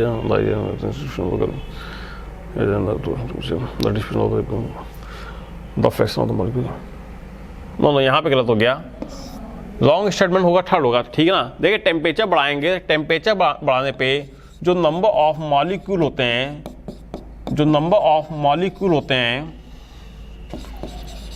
वो मूव करते हैं हायर स्पीड की तरफ, ठीक है ना, मूव करते हैं हायर स्पीड की तरफ, ठीक है, हाई स्पीड की तरफ मूव करते हैं। यहाँ भी सही दिया, बट यहाँ पे जो मोस्ट प्रोबेबल लिखा है, मोस्ट प्रोबेबल नहीं होता, बल्कि यहाँ पे होता है आरएमएस होता है। क्या होता है? आरएमएस होता है, ठीक है। तो आंसर क्या है? थर्ड आंसर गलत दिया गया है। टेम्परेचर बढ़ाएंगे तो नंबर ऑफ मॉलिक्यूल मूव करेंगे हाई स्पीड की तरफ, कौन से? वी आरएमएस वाले, ना कि नॉट मोस्ट प्रोबेबल, ठीक है ना कि मोस्ट प्रोबेबल। और यहाँ पे क्या दिया गया है? मोस्ट प्रोबेबल दिया गया, जो कि गलत है। तो आंसर क्या हो गया? थर्ड हो गया, ठीक है। आगे बढ़ते हैं।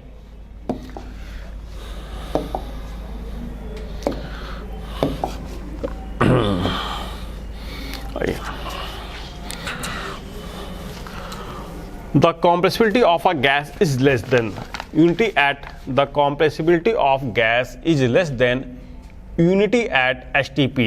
अच्छा भाई, यहाँ पे क्या है कि कॉम्प्रेसिबिलिटी का मतलब होता है Z of a gas is less than, जो कि कम आ रहा है, ठीक है। आइए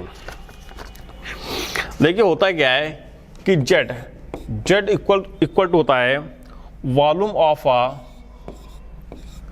real gas upon volume of a ideal gas, ठीक है। अगर जेड की वैल्यू 1 से कम आ रही है तो मतलब यहाँ पे जो होगा निगेटिव डेविएशन होगा, ठीक है। अगर निगेटिव डेविएशन आ रहा है तो volume of a real gas ideal gas के वॉल्यूम से कम होगा। तो यहाँ पे देखिए जो volume of a real gas होगा वो volume of a ideal gas से कम होगा। तो कहाँ पे कम आ रहा है?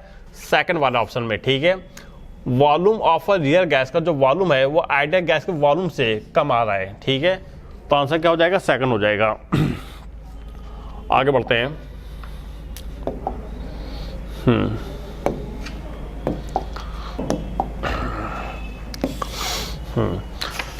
यहाँ पे सिग्मा पाई का रेशियो आपसे पूछा गया है, ठीक है। टेट्रासाइनो एथीन में आइए, टेट्रासाइनो, ठीक है। इसके लिए आपको पहले इसका स्ट्रक्चर बनाना पड़ेगा।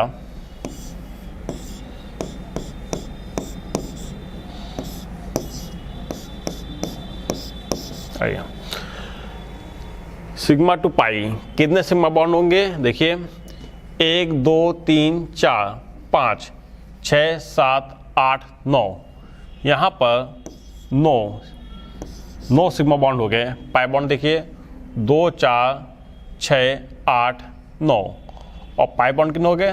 9 पाई बॉन्ड हो गए, ठीक है। हमें यहाँ पे सिग्मा पाई का रेशियो बताना है, तो sigma upon pi equal to 9/9। तो यहाँ पे आ जाएगा, इनका रेशियो आ जाएगा 1 आ जाएगा, ठीक है। तो आंसर क्या हो गया? फर्स्ट हो गया। आगे बढ़ते हैं।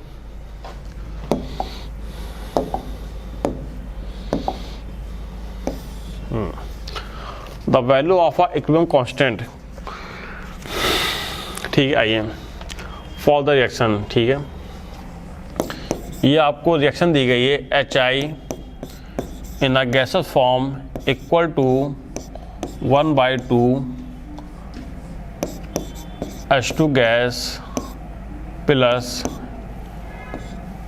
1/2 मोल ऑफ I2 गैस, ठीक है। ये आपको दी गई है, और यहाँ पे इसके लिए आपको Kc की वैल्यू दी गई, Kc1 मान लेते हैं, Kc1 की वैल्यू दी गई 8 दी गई है, ठीक है। ये आपकी होगी पहली इक्वेशन हो गई। और यहाँ पे अब क्या किया गया है?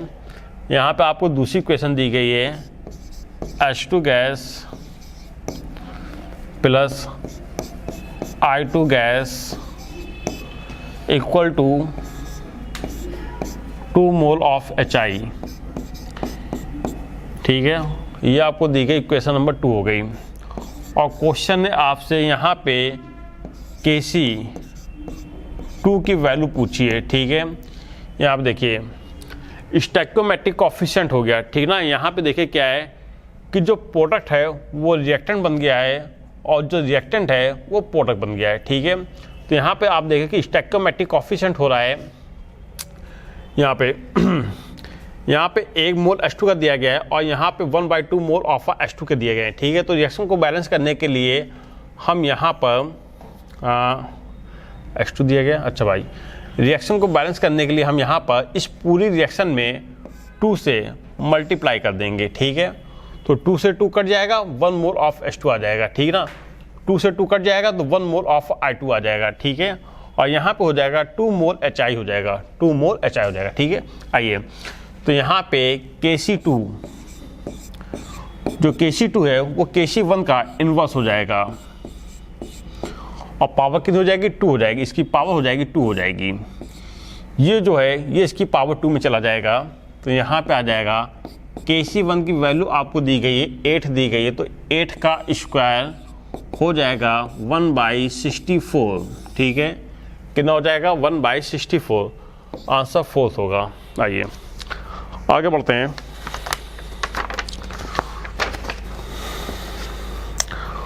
क्वेश्चन नंबर 96 पे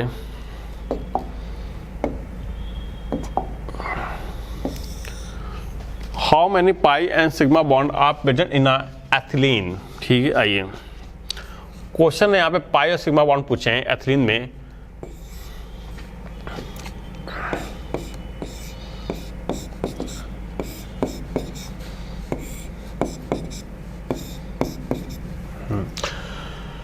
यहाँ पे कितने सिग्मा बॉन्ड है, हाउ मेनी पाई, कितने पाई बॉन्ड हो गए, 1 पाई बॉन्ड, 1 पाई बॉन्ड है और सिग्मा बॉन्ड 1 2 3 4 5 सिग्मा बॉन्ड है, तो 5 सिग्मा बॉन्ड हो गया, 1 पाई बॉन्ड हो गया, आंसर हो जाएगा फर्स्ट हो जाएगा, ठीक है। बहुत ही सिंपल क्वेश्चन था। आगे बढ़ते हैं।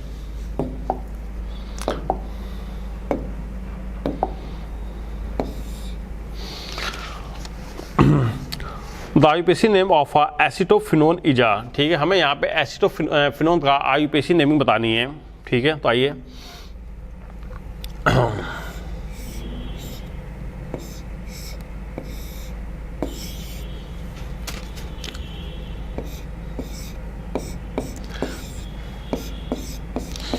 ये होता है एसिटोफिनोन होता है, ठीक है। हमें यहाँ पे इसकी आईयूपीएसी नेमिंग बतानी है, तो यहाँ पे देखिए क्या है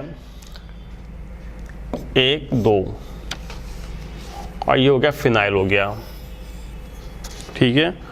तो यहाँ पे क्या हो जाएगा फिनाइल 2 कार्बनों का एल्केन, तो हो जाएगा एसीटोन, ठीक है। फिनाइल एसीटोन यही कहलाता है, फिनाइल एसीटोन कहलाता है, ठीक है। IUPAC name of the acetophenone, phenyl acetone हो गया। आइए आगे दिया गया है फिनाइल इथानोन, फिनाइल इथेनोन, फिनाइल इथेनोन, फिनाइल इथेनोन। इसका आईयूपीएसी नेमिंग जो होगा ये थर्ड होना चाहिए, आंसर इसका थर्ड होगा, फिनाइल इथेनोन हो जाएगा, ठीक है ना। क्या होगा फिनाइल इथेनोन होगा, आंसर थर्ड होगा ना कि फोर्थ,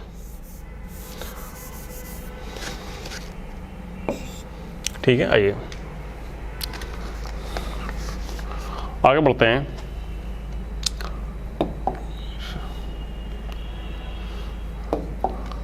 क्वेश्चन नंबर हो जाएगा अब 97 हो गया, 98 पे चलते हैं। विच of the following statement is not applicable for organic compound, ठीक है। विच of the following statement is not applicable for organic compound, तो क्या हो जाएगा they have a low melting and boiling point. Following instrument is not applicable for organic compound. They have a low melting and boiling point. बिल्कुल सही बात है, इनका जो मेल्टिंग और बॉइलिंग पॉइंट होता है वो कम होता है। दे फॉर्म होमोलोगस सीज, बिल्कुल सही बात है, होमोलोगस सीज भी बनाते हैं, फॉर्मेशन करते हैं। अगला क्या है, they are generally soluble in organic solvent, बिल्कुल सही, ऑर्गेनिक कंपाउंड होते हैं, ऑर्गेनिक सॉल्युबल होते हैं। They are ionic in nature, ये गलत है, ठीक ना, फोर्थ वाला गलत है, ये आयनिक नेचर नहीं होते हैं।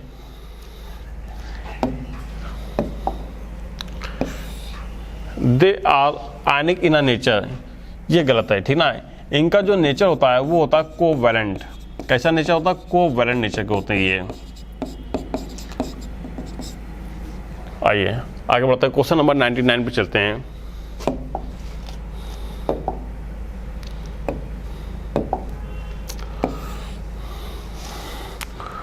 क्वेश्चन नंबर 99 पे चलते हैं। The number of primary, secondary and tertiary carbon in the following structure. Question आपसे number of primary, secondary and tertiary carbon के नंबर पूछे हैं, ठीक है। आइए, प्राइमरी कितने हैं, 1 प्राइमरी, 1 हो गया, ये बॉन्ड हो गया यहाँ पे, ये हो गया प्राइमरी, ये वाला प्राइमरी हो गया, ठीक है। 3 ही दिख रहे हैं, 1 2 3 हो गए, ठीक है। और क्या पूछा गया, सेकेंडरी कितने हैं भाई, 1 सेकेंडरी तो ये हो गया, एक ये हो गया, ये हो गया और ये हो गया, ठीक है। ये तो टर्शियरी हो जाएंगे। और कोई सेकेंडरी दिया गया, एक ये दिया गया है, तो 1 2 3 4 5। और कोई दिया गया है, एक ये दिया गया है, 6। तो 3 हो गए, प्राइमरी 3 हो गए और सेकेंडरी हो गए 6 हो गए, ठीक है। और क्या पूछा गया, टर्शियरी, तो एक टर्शियरी आपका ये हो गया, ठीक है। एक टर्शियरी आपका ये वाला कार्बन हो गया और एक टर्शियरी आपका ये हो गया। तो टर्शियरी कितने आ गए, 3 टर्शियरी आ गए। तो आंसर क्या हो जाएगा, 363। कोई दिया गया है 363, यस, सेकंड आंसर दिया गया है, ठीक है। आगे बढ़ते हैं, क्वेश्चन नंबर 100 पे चलते हैं।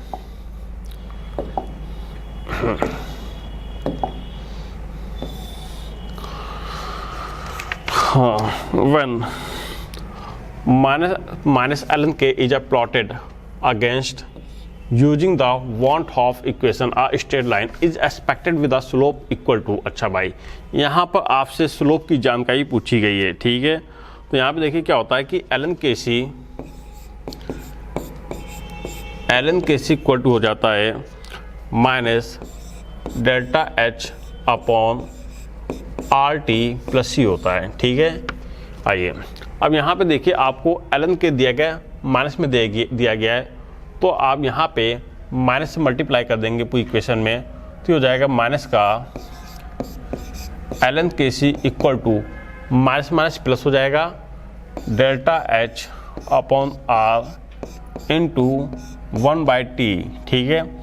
प्लस माइनस हमने इस पूरी इक्वेशन में माइनस मल्टीप्लाई किया है, प्लस माइनस माइनस का सी हो जाएगा, ठीक है। तो यहाँ पे आपको 1 लाइन ऑफ इक्वेशन मिल जाएगी, y equal to M X minus का सी, ठीक है। आइए, ये हो गया। यहाँ पे ग्राफ बना लेते हैं, खींच लेते हैं, ठीक है। इंटरसेप्ट y एक्सिस पे इंटरसेप्ट है, ठीक है।